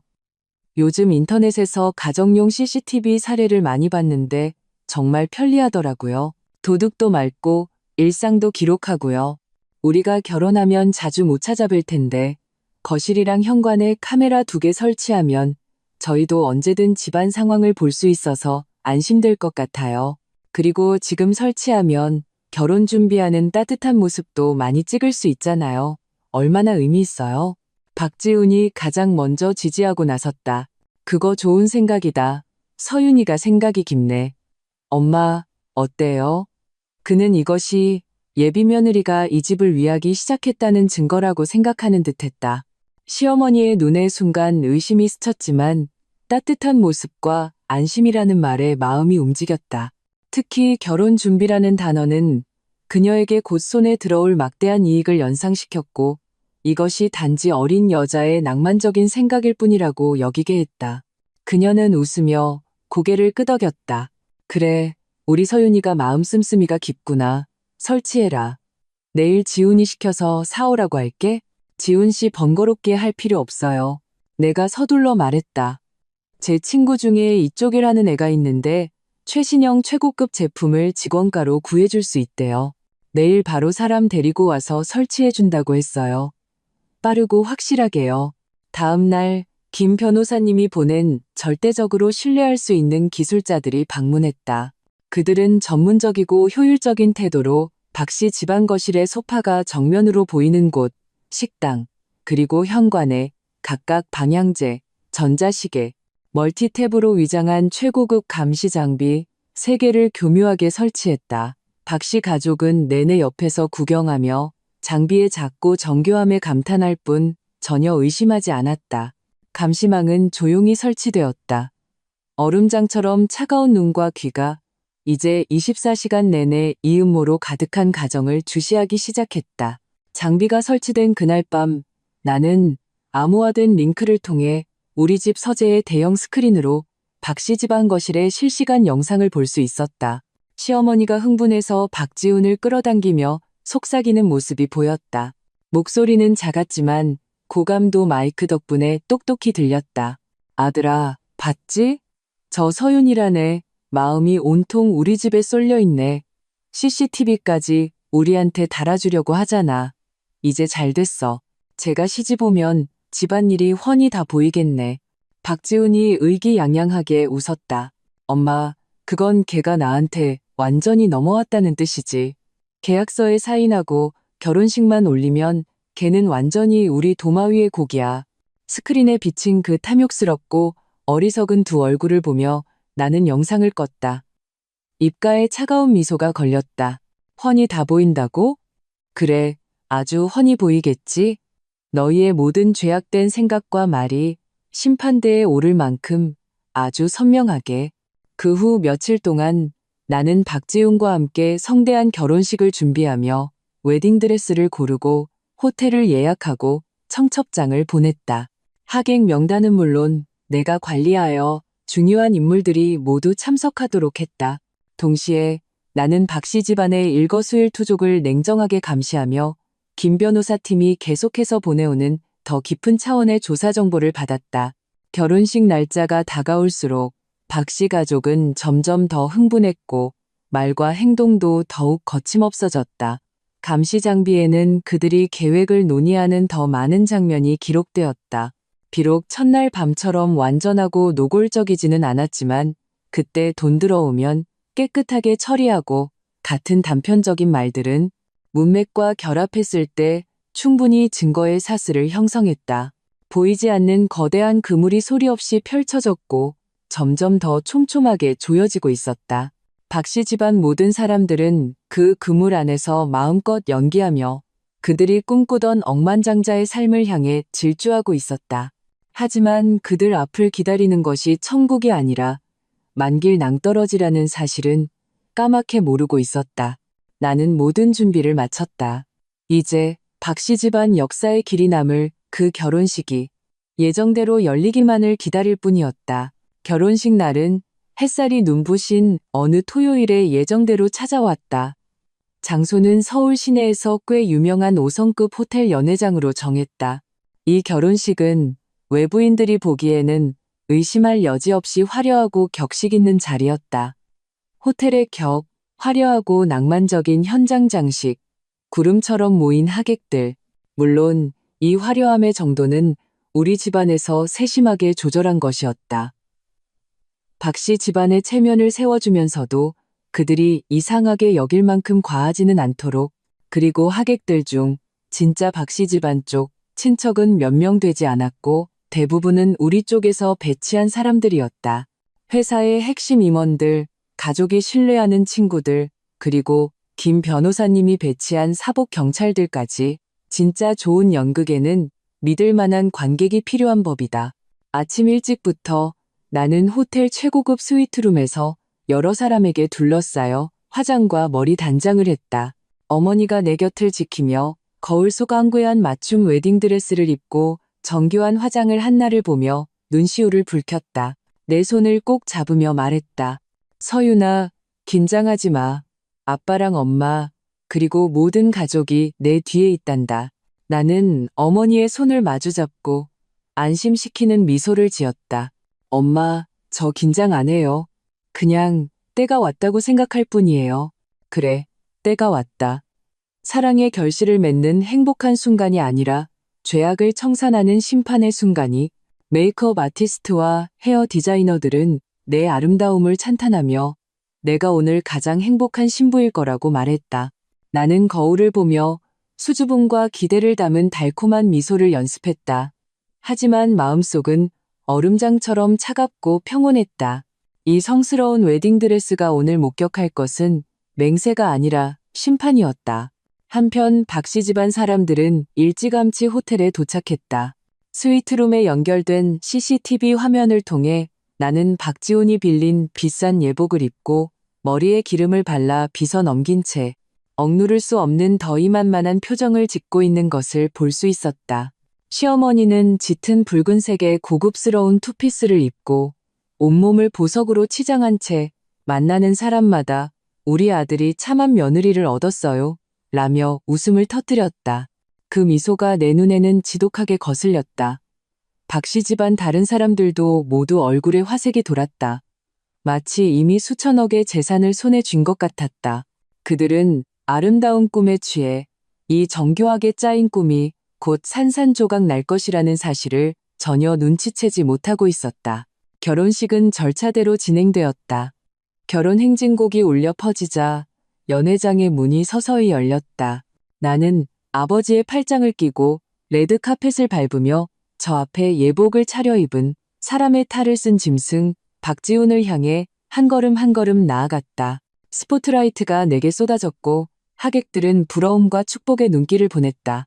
박지훈은 나를 보며 눈 속의 탐욕과 욕망이 거의 흘러넘칠 지경이었다. 그가 손을 내밀어 내 손을 잡으려던 그 순간 나는 그의 눈 깊은 곳에서 스쳐 지나가는 계획이 곧 성공하리라는 흥분을 똑똑히 보았다. 속이 울렁거렸지만 내 얼굴은 여전히 완벽한 신부의 미소를 유지하고 있었다. 아버지는 내 손을 박지훈의 손 위에 정중하게 올려놓으며 낮은 목소리로 무언가 말씀하셨다. 박지훈은 황급히 고개를 끄덕였다. 아버지는 나를 깊이 한번 쳐다보고는 옆으로 물러섰다. 그의 눈빛에는 전폭적인 지지와 마음껏 하라는 격려가 담겨 있었다.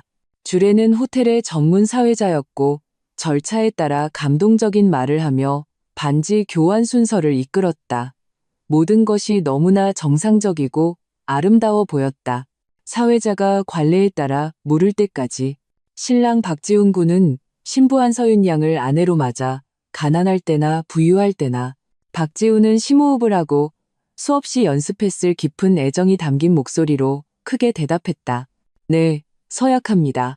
그리고 사회자는 나를 향해 돌아섰다. 신부 한서윤 양은 신랑 박지훈 군을 남편으로 맞아 연회장 전체가 조용해졌고 모든 사람의 시선이 내게 집중되었다. 박 씨 가족은 더욱 숨을 죽인 채 이 마지막 결정적인 순간을 기다리고 있었다. 나는 박지훈을 보았다. 그의 그 위선적인 얼굴을, 그리고 단상 아래 탐욕과 기대로 가득 찬 그 몇몇 얼굴들을 보았다. 나는 천천히 손을 들어 네, 서약합니다. 라고 말하는 대신 웨딩드레스의 장식으로 달려있던 실제로는 초소형 마이크인 브로치를 향해 가볍게 미리 약속된 암호를 말했다. 시작하세요. 목소리는 아주 작았지만 전체 음향 시스템에 연결된 마이크를 통해 증폭되어 연회장 전체에 선명하게 울려 퍼졌다. 모두가 순간 흠칫했다. 박지훈의 얼굴에서 미소가 굳어졌다. 사회자도 당황한 표정을 지었다. 바로 그때 연회장의 모든 조명이 갑자기 꺼지고 정면에 있는 거대한 LED 스크린만이 환하게 켜졌다. 원래 나와 박지훈의 달콤한 웨딩 사진이 반복되던 화면이 번쩍이더니 시간 표시가 찍힌 편집된 감시 카메라 영상으로 바뀌었다. 바로 그날 밤 박씨 집안이 비밀 모의를 하던 장면이었다. 비록 내 방이 직접 나오지는 않았지만 카메라는 거실에 둘러앉은 5사람을 정확히 비추고 있었다. 동시에 스피커에서는 박지훈의 그 선명하고 흥분된 목소리가 흘러나왔다. 스피커 박지훈, 엄마, 아빠, 형, 형수, 지연아, 다들 조용히 좀 해. 걔 잠든 거 확실해? 스피커 시어머니, 걱정 마라, 지훈아. 내가 걔 방 불 꺼진 거 한참 전에 확인했어. 자기 전에 준 우유에 약 좀 탔거든. 해가 중천에 뜰 때까지 푹 잘 거다. 홍! 연회장은 순식간에 아수라장이 되었다. 모든 하객들이 경악하며 믿을 수 없다는 듯 스크린을 쳐다보고 그 소름 끼치는 대화를 들었다. 박씨 집안 5사람의 얼굴에서 핏기가 순식간에 가셨다.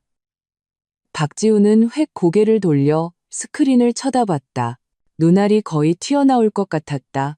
시어머니는 짧은 비명을 지르며 본능적으로 통제실로 달려가려 했지만 아버지가 미리 배치해둔 호텔 보안 요원들에게 조용히 제지당했다. 스피커 박지훈, 진짜야. 내가 얼마나 공들여서 알아냈는데 걔네 집 청담동에 있는 그 빌딩 세 채만 해도 지금 시가로 1,000억이 넘어. 스피커 박지연, 1,000억? 오빠, 이번에 제대로 된 재벌집 딸을 낚았구나. 스피커 시어머니, 음험한 목소리. 결혼만 하면 걔는 우리 박씨 집안 사람이 되는 거야. 일단 결혼만 하면 사고사로 위장해서 처리하는 거지. 그럼 그 1,000억 유산은 남편인 우리 지훈이가 제일 순위 상속인이 되잖아? 이걸 바로 저 세상으로 보내서 우리 가족 모두를 위하는 길이라고 하는 거야. 저 세상으로 보내서. 그 4글자가 천둥처럼 화려한 연회장 안에서 반복해서 울려 퍼졌다. 진실은 가장 잔혹하고 가장 직접적인 방식으로 모든 하객들 앞에 적나라하게 드러났다. 세상에, 살인 모의잖아. 신부를 죽이려고 했다고? 너무 끔찍하다. 저 가족들, 사람 맞아? 1,000억 때문에 미쳤구나. 신고해. 빨리 신고해. 단상 아래에서 경악과 분노, 웅성거리는 소리가 해일처럼 일어났다. 수많은 분노와 경멸, 믿을 수 없다는 시선이 칼날처럼 넋이 나간 박씨 가족 5사람에게 꽂혔다. 박지훈은 온몸을 심하게 떨었다. 얼굴은 종이처럼 하얗게 질렸다. 그는 나를 가리키며 입술을 파르르 떨며 무언가 말하려 했지만 한 글자도 뱉어내지 못했다. 이마에서 순식간에 솟아난 식은땀만이 흘러내릴 뿐이었다. 시어머니는 그 자리에 주저앉아 멍한 눈으로 끝났어. 다 끝났어. 라고 무의식적으로 중얼거렸다. 시아버지는 몸이 굳은 채 평정을 유지하려 애썼지만 떨리는 두 손이 그의 내면의 붕괴를 드러냈다. 박동훈과 최미영은 잿빛 얼굴로 본능적으로 사람들 속으로 숨으려 했다. 박지연은 비명을 지르며 귀를 막았다. 마치 그렇게 하면 그 끔찍한 대화가 들리지 않을 것이라는 듯. 꺼, 당장 꺼, 저거 가짜야, 조작된 거라고. 박지훈이 마침내 정신을 차리고 미친 사람처럼 스크린으로 달려들었지만 2명의 보안 요원에게 단단히 제압당했다. 나는 무대 중앙에 서서 천천히 머리의 베일을 벗었다. 얼굴에는 더 이상 달콤함이나 수줍음이 남아있지 않았다. 오직 얼음장 같은 평온함과 서슬퍼런 분노만이 가득했다. 나는 사회자가 건네주는 마이크를 들었다. 차갑고 맑은 목소리가 스피커를 통해 연회장 전체에 퍼져나가며 모든 소음을 잠재웠다. 가짜라고, 박지훈 씨? 그럼 나중에 당신들이 어떻게 추락사고나 의료사고를 만들지 논의하던 녹음도 틀어줄까요? 당신들 온 가족이 흥분해서 내 1,000억 유산을 어떻게 나눠 가질지 떠들던 녹음도 틀어줄까요? 내 시선은 얼음 칼날처럼 박 씨 가족 5사람을 차례로 훑었다. 당신들은 우리 한씨 집안 돈이 그렇게 갖고 싶었나요? 내가 박지훈 씨를 처음 만난 날부터 그렇게 치밀하게 조사하고 계산하고 계획했나요? 심지어 내가 저 세상으로 갈 방법까지 다 생각해 놨나요? 나는 잠시 말을 멈추고 목소리를 높였다. 단호한 힘을 실어서 오늘 제가 여기 선 것은 당신들 박씨 집안에 시집가기 위함이 아닙니다. 모든 친지와 친구들 앞에서 사람의 탈을 쓴 당신들, 이 늑대 가족의 실체를 폭로하기 위함입니다. 당신들의 더럽고 악독하며 재산을 노리고 사람을 해치려는 그 진짜 얼굴을 백일하에 드러내기 위함입니다. 그때 연회장의 문이 다시 열리고 제복을 입은 경찰 몇 명이 김 변호사님의 안내를 받으며 빠르게 들어왔다. 선두에 선 경찰관이 신분증을 내보이며 엄숙한 목소리로 말했다. 박지훈 씨, 이숙자 씨, 박만식 씨, 당신들은 살인 예비 및 공갈 혐의로 체포합니다. 지금부터 저희와 함께 경찰서로 가서 조사를 받아야겠습니다. 법의 칼날이 마침내 내려왔다. 경찰들이 박씨 가족에게 다가가 수갑을 채우는 것을 보며 박씨 가족 5사람은 완전히 무너져 내렸다. 시어머니는 통곡했고 박지훈은 흐물흐물한 진흙처럼 끌려나가면서도 말도 안 돼 라고 무의식적으로 중얼거렸다. 방금 전까지 억만장자의 꿈을 꾸던 한 가족은 이제 끝없는 공포와 절망의 나락으로 떨어져 그 어둠에 삼켜졌다. 단상 아래에서 플래시가 터져나왔다. 그 중에는 우리가 미리 섭외한 언론사 기자들도 있었다. 이 충격적인 장면을 기록하기 위해 박씨 가족의 사회적 죽음은 바로 이 순간 그들이 인생의 정점에 오를 것이라고 믿었던 바로 그 결혼식장에서 완성되었다. 에필로그, 심판, 치유, 그리고 새로운 시작. 결혼식장의 혼란과 소란은 박씨 가족 5명이 수갑을 찬 채 경찰에 연행되면서 일단락되었다. 하지만 나에게, 우리 한씨 집안에게 이 싸움은 아직 끝나지 않았다. 단지 무대 앞에서의 격렬한 대치에서 무대 뒤에 더 치밀하고 잔혹한 법적 다툼으로 옮겨갔을 뿐이다. 나는 현장에 남아 동정이나 호기심 혹은 충격에 휩싸인 하객들의 위로를 받지 않았다. 부모님과 김 변호사님의 호의를 받으며 호텔의 특별 통로를 통해 바로 집으로 돌아왔다. 치욕과 음모의 상징이었던 웨딩드레스를 벗어 던지고 나는 욕조에 몸을 담갔다. 따뜻한 물이 온몸을 감싸 안는 동안 마치 지난 1년간 묻었던 모든 위선과 더러움을 씻어내는 것 같았다. 몸은 피곤했지만 정신은 전례 없이 맑고 단단했다. 그날 저녁 지역에서 가장 영향력 있는 언론사와 온라인 플랫폼 몇 군데에서 거의 동시에 이 충격적인 결혼 사기극에 대한 뉴스가 터져나왔다. 제목은 하나같이 자극적이었다. 재벌가 결혼식 순식간에 범죄 현장으로. 신랑 가족 신부 살해 모의 혐의로 현장 체포. 1,000억 유산 노리고 예비 시어머니 결혼하면 저 세상으로 보내자. 충격 녹취록 공개. 현실판 기생충.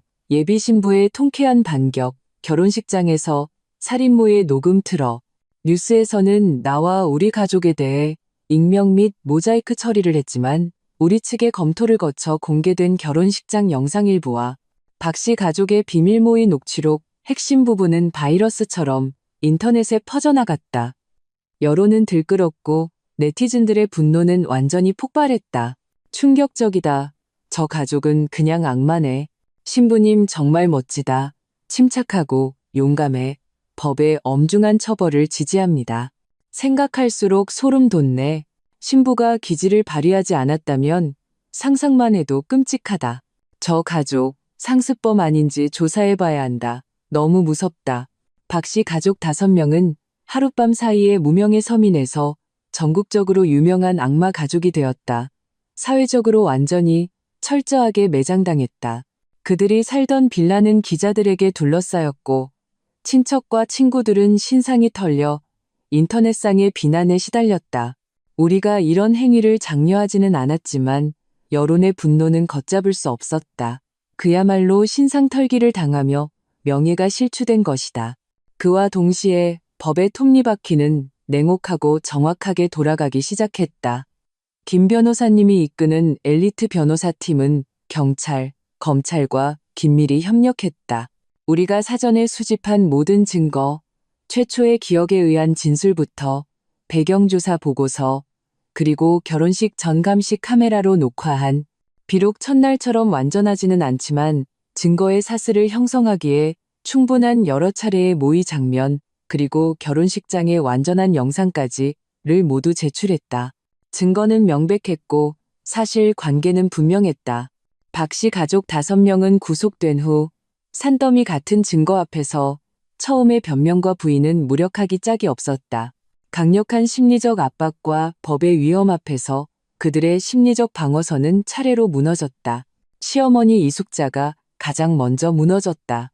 음모를 꾸밀 때는 가장 음험하고 악독해 보였던 이 늙은 여자는 차가운 취조실에서 가족의 지지와 요행 심리를 잃자 이내 눈물 콧물을 쏟으며 모든 범죄 사실을 자백했다.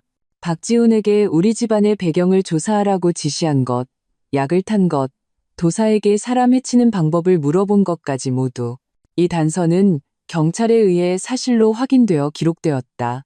그녀는 주된 책임을 아들과 다른 가족에게 떠넘겨 감형을 받으려 했지만 주범으로서의 역할은 이미 명백했다. 박지훈은 처음에 붕괴 후 한동안 침묵에 빠졌다. 하지만 자신의 업무상 횡령과 여직원과의 불륜 등 추문까지 낱낱이 밝혀졌고 증거가 명백하다는 것을 알았을 때 그는 완전히 무너졌다. 그는 재산 상속의 꿈이 깨진 것은 물론 자신의 인생도 완전히 끝났다는 것을 깨달았다. 그는 마침내 모든 혐의를 인정했다. 처음부터 불순한 의도로 내게 접근한 것과 살인 모의에 가담한 것까지 시아버지 박만식, 큰형 박동훈, 형수 최미영 3사람도 공범으로서 자신들이 범행을 인지하고 모의에 참여했으며 이익을 얻으려 한 행위를 모두 자백했다. 박동훈과 최미영의 경제 문제, 사생활 문제도 범행 동기 및 품행 불량의 증거로 기록되었다. 사건은 신속하게 진행되었다. 살인 예비라는 극히 악질적인 성격과 큰 사회적 파장을 고려하여 검찰은 신속하게 구속영장을 발부하고 살인 예비, 공갈 미수 등의 혐의로 박 씨 가족 5명을 기소했다. 그동안 우리 집안은 어떤 언론의 공식 인터뷰에도 응하지 않고 시종일관 조용한 태도를 유지했다. 하지만 김 변호사님의 채널을 통해 우리는 적시에 사건 진행 상황을 외부에 알리며 여론이 법의 공정과 여성 안전 문제에 집중하도록 유도했다. 사건이 지나치게 오락화되거나 나에게 2차 가해를 가하는 방향으로 흘러가는 것을 막았다. 나는 복수의 쾌감에 오래 잠겨있지 않았다. 사실 처음에 반격에 대한 격정이 가라앉아 마음속에 밀려온 것은 깊은 피로감과 인간성에 대한 성찰이었다. 나는 김 변호사님에게 후속 법적 절차를 전적으로 위임하고 나 자신은 정상적인 삶으로 돌아가려 노력하기 시작했다. 나는 가족회사로 돌아와 실제 업무를 접하기 시작했다. 아버지는 나를 키울 생각으로 작지만 중요한 부동산 프로젝트 하나를 내게 맡겼다. 나는 모든 에너지를 일에 쏟아부으며 바쁜 일상으로 마음의 공허함을 채웠다. 또한 단순히 음모에서 운 좋게 벗어난 재벌집 딸이 아니라 실질적인 성과로 내 가치를 증명했다. 가끔 김 변호사님을 통해 구치소에 있는 박 씨 가족의 근황을 듣게 되었다. 그들은 서로를 비난하며 이전 투구를 벌이고 있었다. 시어머니는 아들이 무능하다고 욕하고 아들은 어머니가 너무 악독했다고 원망했으며 큰형네 가족은 억울하게 엮였다고 불평했다. 과거의 그 위선적인 가족에는 이익과 절망 앞에서 흔적도 없이 사라졌다. 이 소식을 들었을 때 내 마음에는 더 이상 아무런 파문도 일지 않았다. 마치 나와는 아무 상관없는 사회 뉴스를 듣는 것 같았다. 시간은 최고의 약이자 최고의 숫돌이었다. 시간은 천천히 내 마음의 상처를 아물게 했고 사람의 마음을 꿰뚫어보는 안목과 복잡한 세상을 헤쳐나갈 능력을 갈고 닦아 주었다. 몇 달 후 법원은 이 떠들썩했던 사건에 대해 1심 판결을 내렸다. 증거가 명백하고 범죄 의도가 뚜렷하며 사회적 파장이 크다는 점을 고려하여 박 씨 가족 5명은 모두 중형을 선고받았다. 주범인 박지훈과 시어머니 이숙자는 살인 예비, 공갈미수 등 여러 혐의가 병합되어 각각 징역 15년과 무기징역을 선고받았다. 공범인 시아버지 박만식, 큰형 박동훈, 형수 최미영도 각각 5년에서 10년 사이에 징역형을 선고받았다. 박지연은 가담 정도가 비교적 가볍고 나이가 어리다는 점이 참작되어 집행유예를 선고받았지만 정과 기록은 평생 따라다니며 미래는 완전히 망가졌다. 법의 망치가 내려쳐졌다. 박 씨 집안은 그들의 탐욕스럽고 악독한 계획에 대해 가장 끔찍한 대가를 치렀다. 선고가 있던 날 나는 법정에 가지 않았다. 나는 회사 사무실의 통유리창 앞에 서서 이 화려한 도시를 내려다보았다. 햇살은 찬란했고 거리는 차들로 붐볐다. 한때 나를 숨막히게 했던 그 악몽은 마침내 완전히 끝이 났다. 나는 심호흡을 하고 책상 위에 프로젝트 보고서를 집어들었다. 눈빛은 다시 집중력과 단단함으로 가득 찼다. 박 씨 집안의 판결은 그 음모와 배신으로 가득 찼던 소동극의 무거운 마침표를 찍었다. 언론의 소란은 점차 잦아들었고 대중의 관심은 새로운 이슈로 옮겨갔다. 내 삶은 마침내 거친 파도 속에서 비교적 평온하지만 약간은 쓸쓸한 바다로 접어든 것 같았다. 복수의 쾌감은 짧았고 남은 것은 뼛속 깊이 스며든 피로감과 인간성에 대한 신중함이었다. 나는 그 웨딩드레스와 박지훈과 관련된 모든 물건을 상자에 담아 봉인하고 불태워버렸다. 타오르는 불꽃 속에서 사라진 것은 그 위선적인 증거들뿐만 아니라 과거에 순진하고 사람을 쉽게 믿었던 나 자신이기도 했다. 아버지한테 주는 내 상태를 예리하게 알아차렸다. 그는 별다른 위로 대신 더 실질적인 방법으로 내가 그림자에서 벗어나도록 도왔다. 태영그룹이 최근 인수한 낡은 상업지구 재개발 프로젝트 어반스퀘어를 전적으로 내게 맡긴 것이다. 서윤아, 이 프로젝트는 크지도 작지도 않아서 네가 경험 쌓기에 딱 좋을 거다. 서재에서 아버지는 두꺼운 프로젝트 자료를 내 앞으로 밀어주셨다. 눈빛에는 신뢰와 기대가 담겨 있었다. 상권은 낡았고 소유권은 복잡하며 입주민과 상인들의 요구는 다양해. 골치 아픈 일이지만 만약 잘 해낸다면 회사에게도 너 개인에게도 큰 의미가 있을 거다. 부담 갖지 말고 마음껏 해봐라. 그룹 전체의 자원이 내 뒷받침이 되어줄 테니. 나는 아버지의 깊은 뜻을 알 수 있었다. 그는 내게 단순히 사업의 발판을 마련해 준 것이 아니라 다시 집중하고 내 자신의 가치를 증명할 기회를 준 것이었다. 구체적이고 도전적인 일에 몰두하는 것이 상처를 치유하는 가장 좋은 약이었다. 나는 망설임 없이 이 무거운 짐을 받아들였다.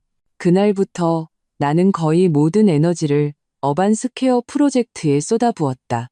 나는 더 이상 위장하거나 조심스럽게 사랑을 떠봐야 했던 한서윤이 아니었다.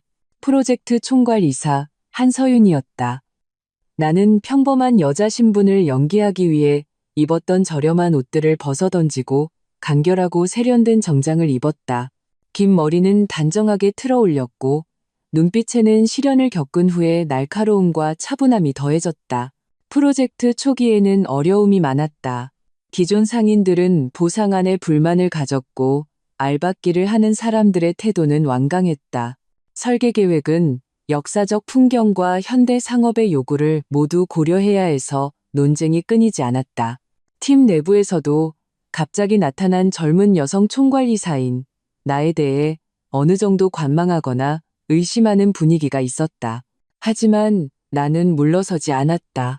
박씨 집안과의 그 끔찍했던 경험은 비록 되돌아보고 싶지 않지만 무형 중에 내 정신력과 협상 기술, 그리고 사람의 마음을 꿰뚫어보는 능력을 단련시켜 주었다. 나는 더 이상 겉으로 드러나는 화기애애함을 쉽게 믿지 않았고 데이터와 사실을 더 중시했으며 상대방 말 뒤에 숨겨진 진짜 의도를 포착하는 데 능숙해졌다. 나는 직접 팀을 이끌고 상인들을 일일이 방문하며 그들의 요구를 경청하고 계획안과 보상 기준을 끈기 있게 설명했다. 알박기를 하는 사람들에게는 이전 프로젝트 매니저처럼 강압적으로 대하는 대신 여러 경로를 통해 그들의 가정 형편을 파악하고 정책이 허용하는 범위 내에서 추가적인 지원과 취업 알선 방안을 마련해 주었다. 결국 이성과 감성으로 그들을 설득하는 데 성공했다. 한 번은 중요한 설계안 심사회의에서 몇몇 베테랑 전문가들이 역사적 건축물 보존 비율이 너무 높다고 지적했을 때 나는 바로 반박하지 않았다. 대신 상세한 유동 인구 데이터 분석, 주변 경쟁 업종 보고서, 그리고 해외의 유사 성공 사례들을 제시하며 높은 비율의 역사적 풍경 보존이 가져올 장기적인 브랜드 가치와 차별화된 경쟁 우위에 대해 조목조목 논증했다. 내 어조는 평온했고 데이터는 탄탄했으며 논리는 명확했다. 회의에 참석한 전문가들은 모두 고개를 끄덕이며 인정했다. 점차 팀 내의 의심의 목소리가 사라지고 그 자리는 신뢰와 협조로 채워졌다. 프로젝트 추진은 궤도에 오르기 시작했고 교착 상태에 빠졌던 협상은 돌파구를 찾았으며 원래 혼란스러웠던 계획은 명확하고 질서 있게 정리되었다. 아버지는 가끔 프로젝트 진행 상황을 물으셨는데 보고를 들으신 후 그의 눈에는 칭찬의 빛이 점점 더 짙어졌다. 이 과정에서 나는 오랜만에 충실함과 성취감을 느꼈다. 가치를 창출하는 사업에 에너지를 쏟고 청사진이 한 걸음 한 걸음 현실이 되어가는 것을 지켜보는 것. 이 만족감은 과거의 그 추잡한 감정에 얽매이는 것보다 훨씬 더 단단했다. 나는 내 안에 나 자신도 미처 깨닫지 못했던 에너지와 사업적 재능이 잠재되어 있다는 것을 발견했다. 한때 사랑과 인간성에 대해 혼란스러워했던 한서유는 상처의 연단을 통해 더욱 자신감 있고 독립적이며 내면의 빛을 발하는 사람으로 변해가고 있었다. 어반스퀘어 프로젝트가 중요한 입점업체 유치 단계에 들어섰을 때 나는 회사를 대표하여 정부가 주관하는 고급 상업 부동산 투자 유치 포럼에 참석했다. 이런 포럼은 인맥을 넓히고 협력 파트너를 찾는 중요한 자리였다. 포럼에는 고위관리, 업계 거물, 자본가, 유명 브랜드 대표들이 한자리에 모였다. 나는 태영그룹의 대표이자 주목받는 젊은 신예로서 자연스럽게 여러 사람과 교류해야 했다. 나는 품위 있는 태도와 전문적인 언변으로 선배들과 업계 동향에 대해 이야기하고 브랜드 담당자들과는 정확하게 요구사항을 조율하며 많은 이들의 주목을 받았다. 바로 그런 자리에서 나는 구진혁을 만났다. 유신그룹은 업계에서 명성이 자자한 상업 부동산 거물 중 하나로 깊은 역사와 독보적인 안목, 안정적인 운영으로 유명했다. 구진혁은 유신그룹의 차기 후계자로 막 해외 시장 개척을 마치고 돌아온 참이었다. 이번 포럼은 그의 귀국 후 첫 공식 석상이었다. 그는 내가 생각했던 것보다 젊었다. 30대 초반 정도로 훤칠한 키에 차분하고 단정한 분위기를 풍겼다. 흔히 볼 수 있는 사업가들처럼 능글맞거나 외향적이지 않고 오히려 학자처럼 지적이고 내성적인 느낌이었지만 눈빛은 날카로워 결코 평범한 인물이 아님을 알 수 있었다. 우리의 첫 대화는 의도적인 인사가 아니었다. 미래 상업 공간 체험에 대한 원탁 토론에서 역사적 건축물과 현대 상업의 융합이라는 주제에 대해 의견이 교차하면서 시작되었다. 나는 어반스퀘어 프로젝트의 옛것을 보존하되 새롭게 활용한다는 철학을 설명했고 구진혁은 글로벌 시각에서 기술을 접목한 몰입형 체험이라는 보충적인 관점을 제시했다. 우리의 견해는 대립하는 것이 아니라 상호 보완적이었다. 이어진 자유토론에서 우리는 자연스럽게 이 주제에 대해 깊이 있는 대화를 나누게 되었다. 그는 생각이 치밀하고 견해가 깊었으며 나의 젊음과 성별 때문에 조금도 얕보지 않았다. 오히려 내 생각을 진지하게 들어주고 매우 건설적인 의견을 제시했다. 그의 말은 솔직하고 직설적이었으며 에둘러 말하거나 억지로 비위를 맞추려 하지 않았다. 이런 전문성과 존중이 나를 매우 편안하게 만들었다. 포럼 중간 휴식 시간에 우리는 명함을 교환했다. 그는 명함에 적힌 한서윤이라는 세 글자를 보고 다시 고개를 들어 나를 쳐다보았다. 그의 눈에 알아차리기 힘든 무언가를 안다는 듯한 빛이 스쳐 지나갔지만 곧 전문적인 미소로 돌아왔다. 한 이사님, 말씀 많이 들었습니다. 어반스퀘어 프로젝트 매우 창의적이더군요. 기회가 되면 협력하고 싶습니다. 나는 마음이 살짝 움직였다. 그가 이전에 있었던 소동에 대해 들었을 가능성이 높다는 것을 알았다. 하지만 그의 태도에는 아무런 이상함이 없었고 오직 프로젝트와 능력에 대한 인정만이 있었다. 이것이 그에 대한 첫인상을 좋게 만들었다. 포럼이 끝난 후 유신그룹 산하의 한 고급 라이프스타일 브랜드가 어반스퀘어 프로젝트에 입점 의사를 밝혔다. 나는 구진혁과 몇 차례 업무상 접촉하게 되었다. 때로는 전화로, 때로는 공식적인 회의에서였다. 매번 만날 때마다 그는 전문적이고 효율적이면서도 적절한 신사적인 태도를 유지했다. 그는 회의가 길어지면 적절한 휴식 시간을 제한했고 토론이 끝나면 정중하게 회사까지 차를 태워다 줄지 물었다. 명절에는 간결한 업무 인사 메일을 보냈는데 그 어떤 사적인 감정도 담겨 있지 않았다. 이처럼 서두르지 않고 전문적인 인정을 바탕으로 한 만남은 나를 매우 편안하게 했다. 그는 내 가정사 때문에 의도적으로 접근하지도 않았고 내 과거 때문에 지나친 호기심이나 동정을 보이지도 않았다. 그가 보는 것은 오직 프로젝트 총괄이사 한서윤이라는 정체성 그 자체인 것 같았다. 한 번은 어떤 협력 세부 사항에 대해 저녁 늦게까지 협상하게 되었다. 양측 팀 모두 지쳐 있었고 구진혁은 함께 저녁 식사를 하며 이야기하자고 제안했다. 식탁에서의 분위기는 회의실보다 훨씬 편안했다. 어쩌다 보니 화제는 업무에서 가끔 사적인 생활로 넘어갔다. 그는 자신의 취미가 등산과 역사책 읽기라고 말하며 도전과 성찰을 중시하는 태도를 내비쳤다.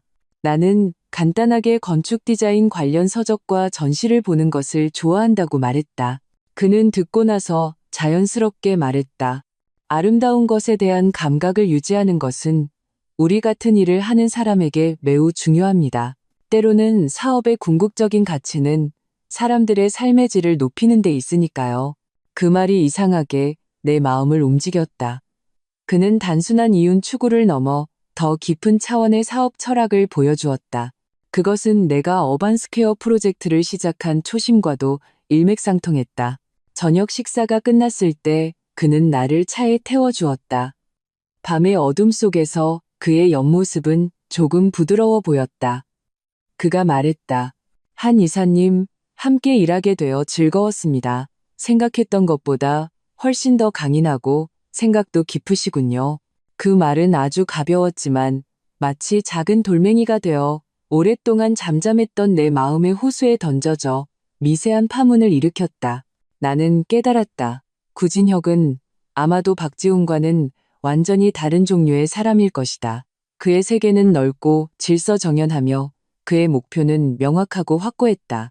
그는 계산이나 의존을 통해 무언가를 얻을 필요가 없었다. 그 자신만으로도 이미 강력한 존재였다. 물론 이것은 단지 시작일 뿐이었다. 내 마음의 벽은 여전히 견고했고 감정에 대한 신뢰를 회복하기까지는 오랜 시간이 필요할 것이다. 하지만 적어도 나는 더 이상 나 자신을 완전히 봉쇄하지 않았다.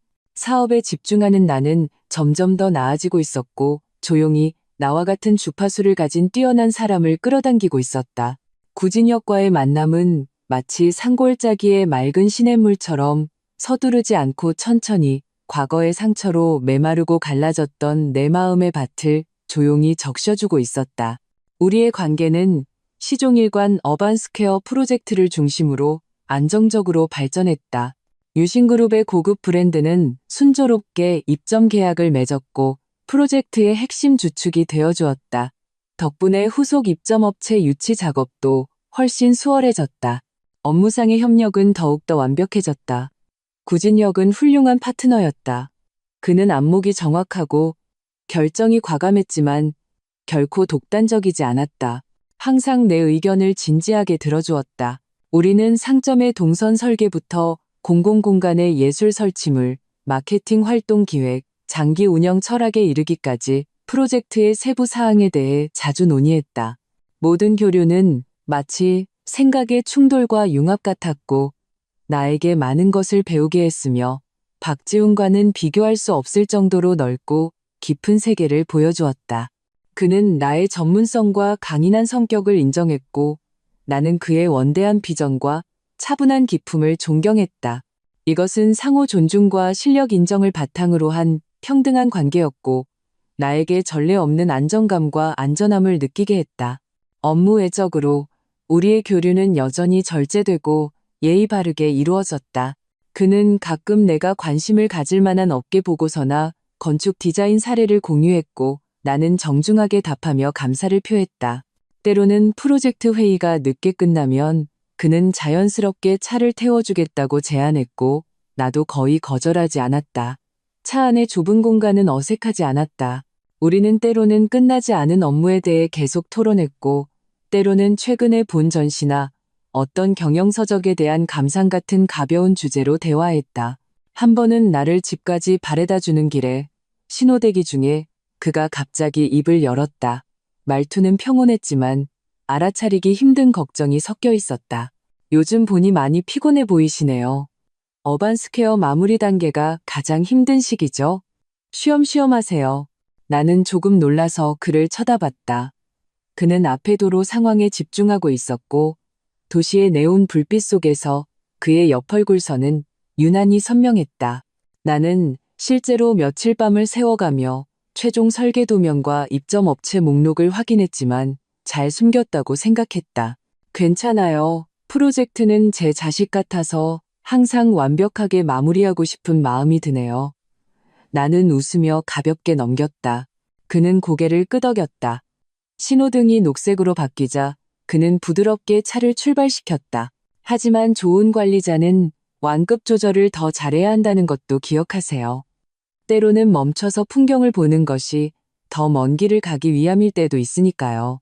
그의 말은 마치 따뜻한 바람처럼 팽팽하게 긴장되어 있던 내 신경을 부드럽게 스쳐 지나갔다.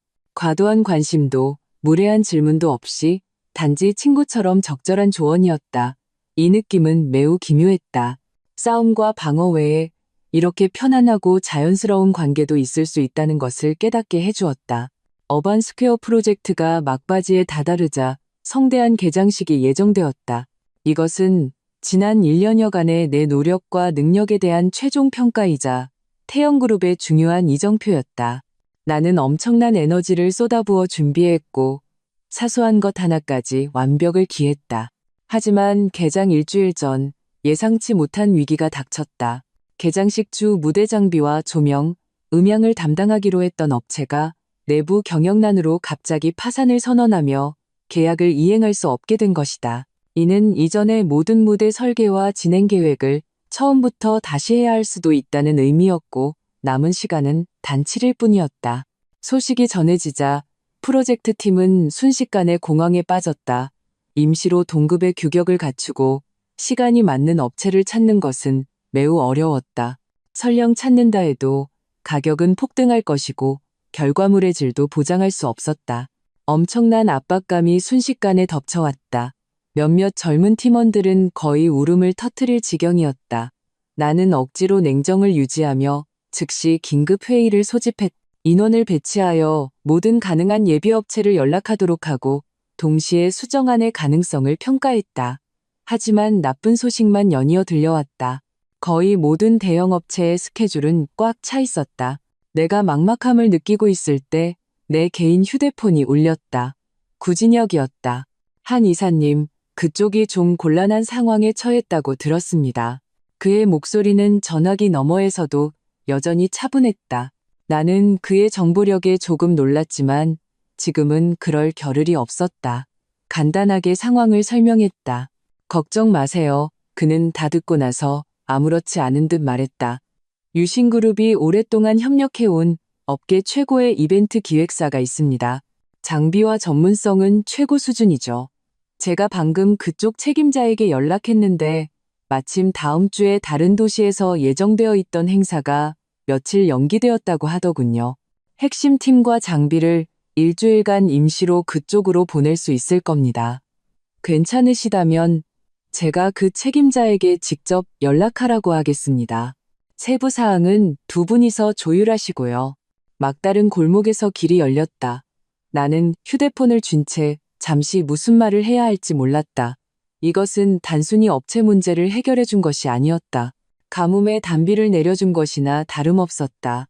그 기획사의 수준과 스케줄을 고려하면 구진혁이 직접 나서지 않았다면 이렇게 짧은 시간 안에 인력을 동원하는 것은 절대 불가능했을 것이다. 구 대표님, 감사합니다. 정말 너무 감사합니다. 내 목소리에는 알아차리기 힘든 떨림이 섞여 있었다. 압박감에서 풀려난 안도감이기도 했고 진심 어린 감사이기도 했다. 별 말씀을요. 그는 가볍게 말했다.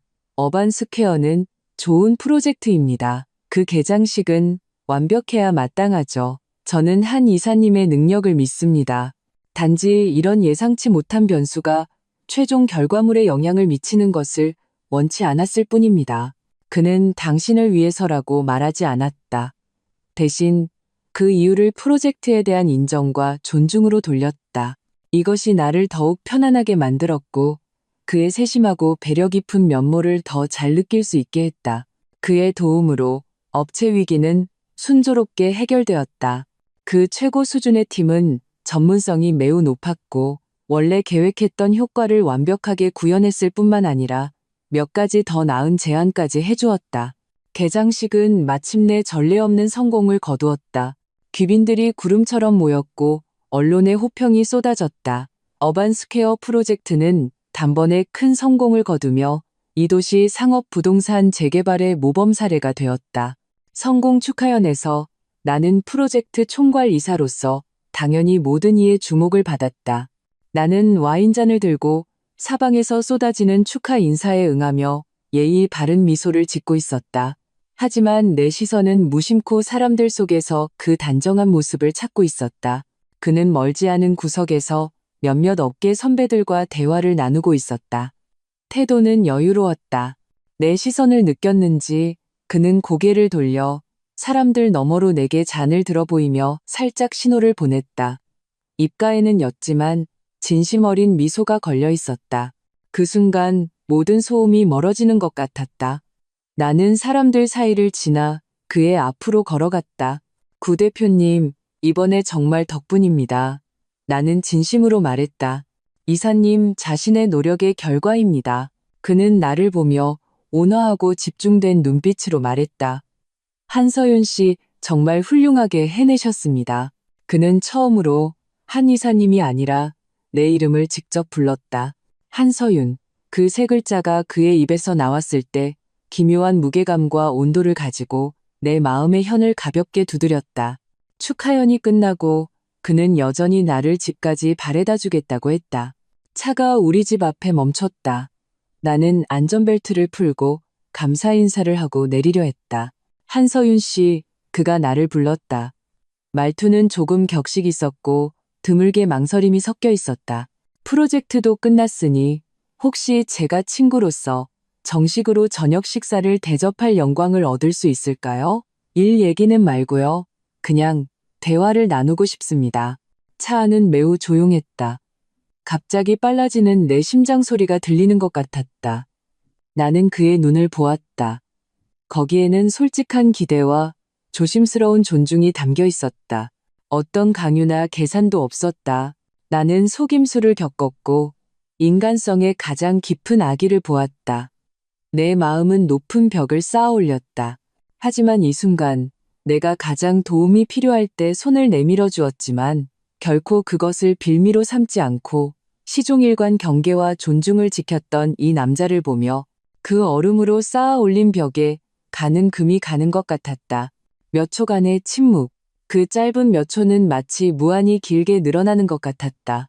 나는 그의 눈에서 스쳐 지나가는 긴장을 보았지만 그의 끈기 있는 기다림도 보았다.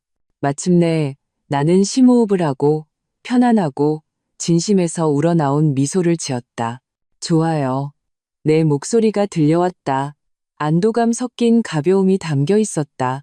일 얘기는 말고요. 3년 후 비온 뒤 맑음. 시간은 최고의 조각가이자 가장 공정한 심판관이었다. 눈 깜짝할 사이에 그 떠들썩했던 결혼 소동극이 벌어진 지 3년이 지났다. 3년은 많은 것을 바꿀 수 있었다. 어반스퀘어 프로젝트는 대성공을 거두었다. 이 도시 재개발의 모범 사례가 되었을 뿐만 아니라 업계에서 여러 중요한 상을 받았고 태영그룹에도 상당한 경제적 이익과 브랜드 명성을 가져다 주었다.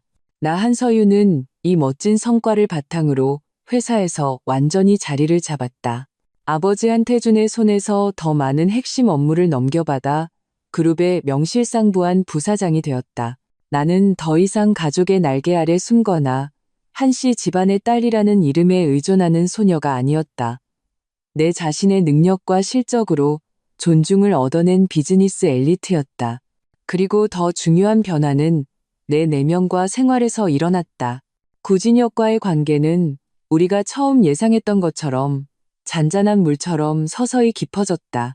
그 일얘기 없는 저녁 식사 이후 우리는 결혼을 전제로 한 정식 교제를 시작했다. 박지훈처럼 조급하고 열광적이지도 거짓된 계산도 없었다. 구진혁의 구애는 그 자신처럼 차분하고 진실했으며 존중으로 가득했다. 그는 내가 가끔 언급했던 좋아하는 화가를 기억했다가 그 화가의 작은 전시회 초대권을 구해왔다. 내가 어떤 프로젝트 난제로 골머리를 앓고 있을 때 직접 답을 주는 대신 다른 각도에서 생각하도록 이끌어주며 내 생각을 정리하는 것을 도와주었다. 내가 지쳐있을 때는 그저 조용히 곁에서 영화를 보거나 아무 말 없이 나란히 강변을 산책해 주었다. 그는 내 과거를 피하지 않았지만 일부러 언급하지도 않았다. 한 번은 내가 먼저 그 경험이 비록 대가는 컸지만 나를 성장시켜 주었다고 고맙게 생각한다고 말한 적이 있다. 그는 조용히 다 듣고 나서 내 손을 잡고 내 눈을 보며 진지하게 말했다. 서윤 씨 과거의 경험이 지금의 당신을 만들었죠. 강인하고 현명하고 자신을 보호할 줄 아는 그건 좋은 거예요. 하지만 내 앞에서는 그냥 당신 자신으로 있으면 돼요. 편안하고 즐겁고 있는 그대로의 당신으로요. 당신의 미래는 우리가 함께 만들어갈 거니까요. No. 화려한 말은 아니었지만 한 글자 한 글자가 내 마음을 울렸다.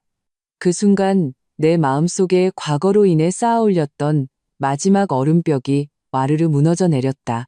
나는 깨달았다. 진정한 치유와 신뢰는 과거를 잊는 것이 아니라 상처를 안고도 미래를 향해 용기 있게 나아가는 것이며 운 좋게도 그 상처를 어떻게 어루만져야 하는지 아는 당신을 더욱 완전하게 만들어주는 사람을 만나는 것이라는 것을. 우리의 관계는 양가 부모님의 전폭적인 지지를 받았다. 구진혁의 부모님은 개방적이고 현명하셨으며 나의 능력과 성격을 매우 마음에 들어 하셨다. 우리 부모님은 구진혁을 더할 나위 없이 만족해 하셨다. 아버지는 종종 구서방은 사람이 진중하고 책임감이 있어 맡길 만한 사람이야 라고 말씀하셨다. 어머니는 나를 보며 내 눈에 다시 빛이 생겼다고 흐뭇해 하셨다. 그것은 진정으로 사랑받는 사람만이 가질 수 있는 빛깔이었다. 교제 2년 후 별이 가득한 어느 날 밤 구진혁은 내가 설계에 참여한 곧 완공될 마천루 꼭대기에서 프러포즈했다. 그는 이 날을 위해 특별히 공사 일정을 조율했고 간단하지만 매우 정성스러운 프러포즈 이벤트를 준비했다. 과장된 형식은 없었고 오직 우리 두 사람만이 있었다. 발 아래에는 찬란한 도시의 불빛이, 머리 위에는 광활한 밤하늘이 펼쳐져 있었다. 그는 한쪽 무릎을 꿇고 반지를 꺼내며 말했다. 한서윤 씨, 당신과 함께 이 세상 모든 일출과 일몰을 보고 싶습니다. 나와 결혼해 주시겠습니까? 나는 웃으며 눈물을 흘렸고 힘껏 고개를 끄덕였다. 이번에는 내 마음에 한치의 망설임도 없었다. 오직 가득한 안정감과 행복만이 있었다. 우리의 결혼식은 조용하고 따뜻했다. 오직 가까운 친지와 친구들만 초대했다. 계산도 음모도 없이 오직 가득한 축복만이 있었다. 나는 또 다른 순백의 웨딩드레스를 입고 아버지의 팔짱을 끼고 진정으로 평생을 맡길 수 있는 남자를 향해 걸어갔다. 마음속은 미래에 대한 확신과 기대로 가득했다. 결혼 생활은 평온하고 충실했다. 우리는 삶의 동반자이자 사업적으로 서로를 지지하고 영감을 주는 파트너였다. 가끔 우리는 박씨 집안에 대한 소식을 듣게 되었다. 마치 물밑으로 가라앉은 돌멩이가 가끔 작은 파문을 일으키는 것 같았지만 더 이상 어떤 파장도 일으키지 못했다. 김 변호사님이 한 번은 가족 모임에서 우연히 언급했다. 시어머니 이숙자는 감옥에서 건강이 급격히 나빠져 여러 질병에 시달리며 정신 상태가 매우 불안정하다고 했다. 박지우는 감옥에서 다른 수감자들에게 괴롭힘을 당하며 고생했고 형기는 길고 미래는 완전히 망가졌다. 박씨 집안 다른 사람들도 각자 고통 속에서 하루하루를 보내고 있었다. 한때 억만장자의 꿈을 꾸던 그 가족은 이미 산산조각이나 사회의 변두리에서 먼지가 되어 끝없는 후회 속에서 여생을 보내고 있었다. 이 소식을 들었을 때 내 마음에는 더 이상 증오도 쾌감도 없었다. 마치 멀고 낯선 사회 뉴스를 듣는 것 같았다. 그들은 자신들의 탐욕과 악독함에 대해 마땅한 대가를 치렀다. 그리고 내 삶은 이미 새롭고 찬란한 페이지를 넘겼다. 최고의 복수는 잊지 못하는 것이 아니라 그들이 상상했던 가장 아름다운 모습보다 만 배는 더 멋지게 사는 것이다. 오늘 나는 태영그룹 본사 건물이자 이 도시의 랜드마크 중 하나인 최상층 사무실 통유리창 앞에 서 있다. 저녁 노을이 하늘을 따뜻한 주황색으로 물들이고 온 도시가 발 아래에서 반짝이고 있다. 나는 방금 중요한 회의를 마치고 세계적인 디자인 사무소와의 협력 프로젝트를 확정했다. 이것은 우리 그룹이 국제화로 나아가는 중요한 한 걸음이 될 것이다. 구진혁에게서 전화가 걸려왔다. 목소리에 웃음기가 묻어 있었다. 구사모님, 오늘 저녁 함께 해주실 수 있겠습니까? 당신이 좋아하는 그 한강 뷰 레스토랑을 예약했습니다. 나는 나도 모르게 입꼬리를 올렸다. 좋아요, 구 대표님. 하지만 조금 늦을지도 몰라요. 방금 회의가 끝났거든요. 괜찮아요. 기다릴게요. 언제까지나. 그가 부드럽게 말했다. 전화를 끊고 나는 유리에 비친 내 모습을 보았다. 자신감 있고 여유로우며 눈에는 빛이 있었다. 곁에는 손에 잡히는 사업과 소중히 여길 사랑하는 사람이 있었다. 나는 나락에 떨어진 적이 있었고 인간성의 가장 깊은 아기를 보았다. 하지만 나는 주저앉지 않았다. 내 자신의 강인함과 가족과 사랑하는 사람의 지지에 힘입어 힘껏 기어 나왔다. 그리고 그 경험을 나를 보호하는 갑옷과 앞길을 밝히는 등불로 재련했다. 하늘은 씻은 듯 맑고 구름 한 점 없다. 한때의 거센 비바람은 이미 흔적도 없이 사라졌다. 비온 뒤 맑음, 그리고 내 인생은 바로 지금 무한한 가능성으로 가득한 맑게 갠 하늘이었다.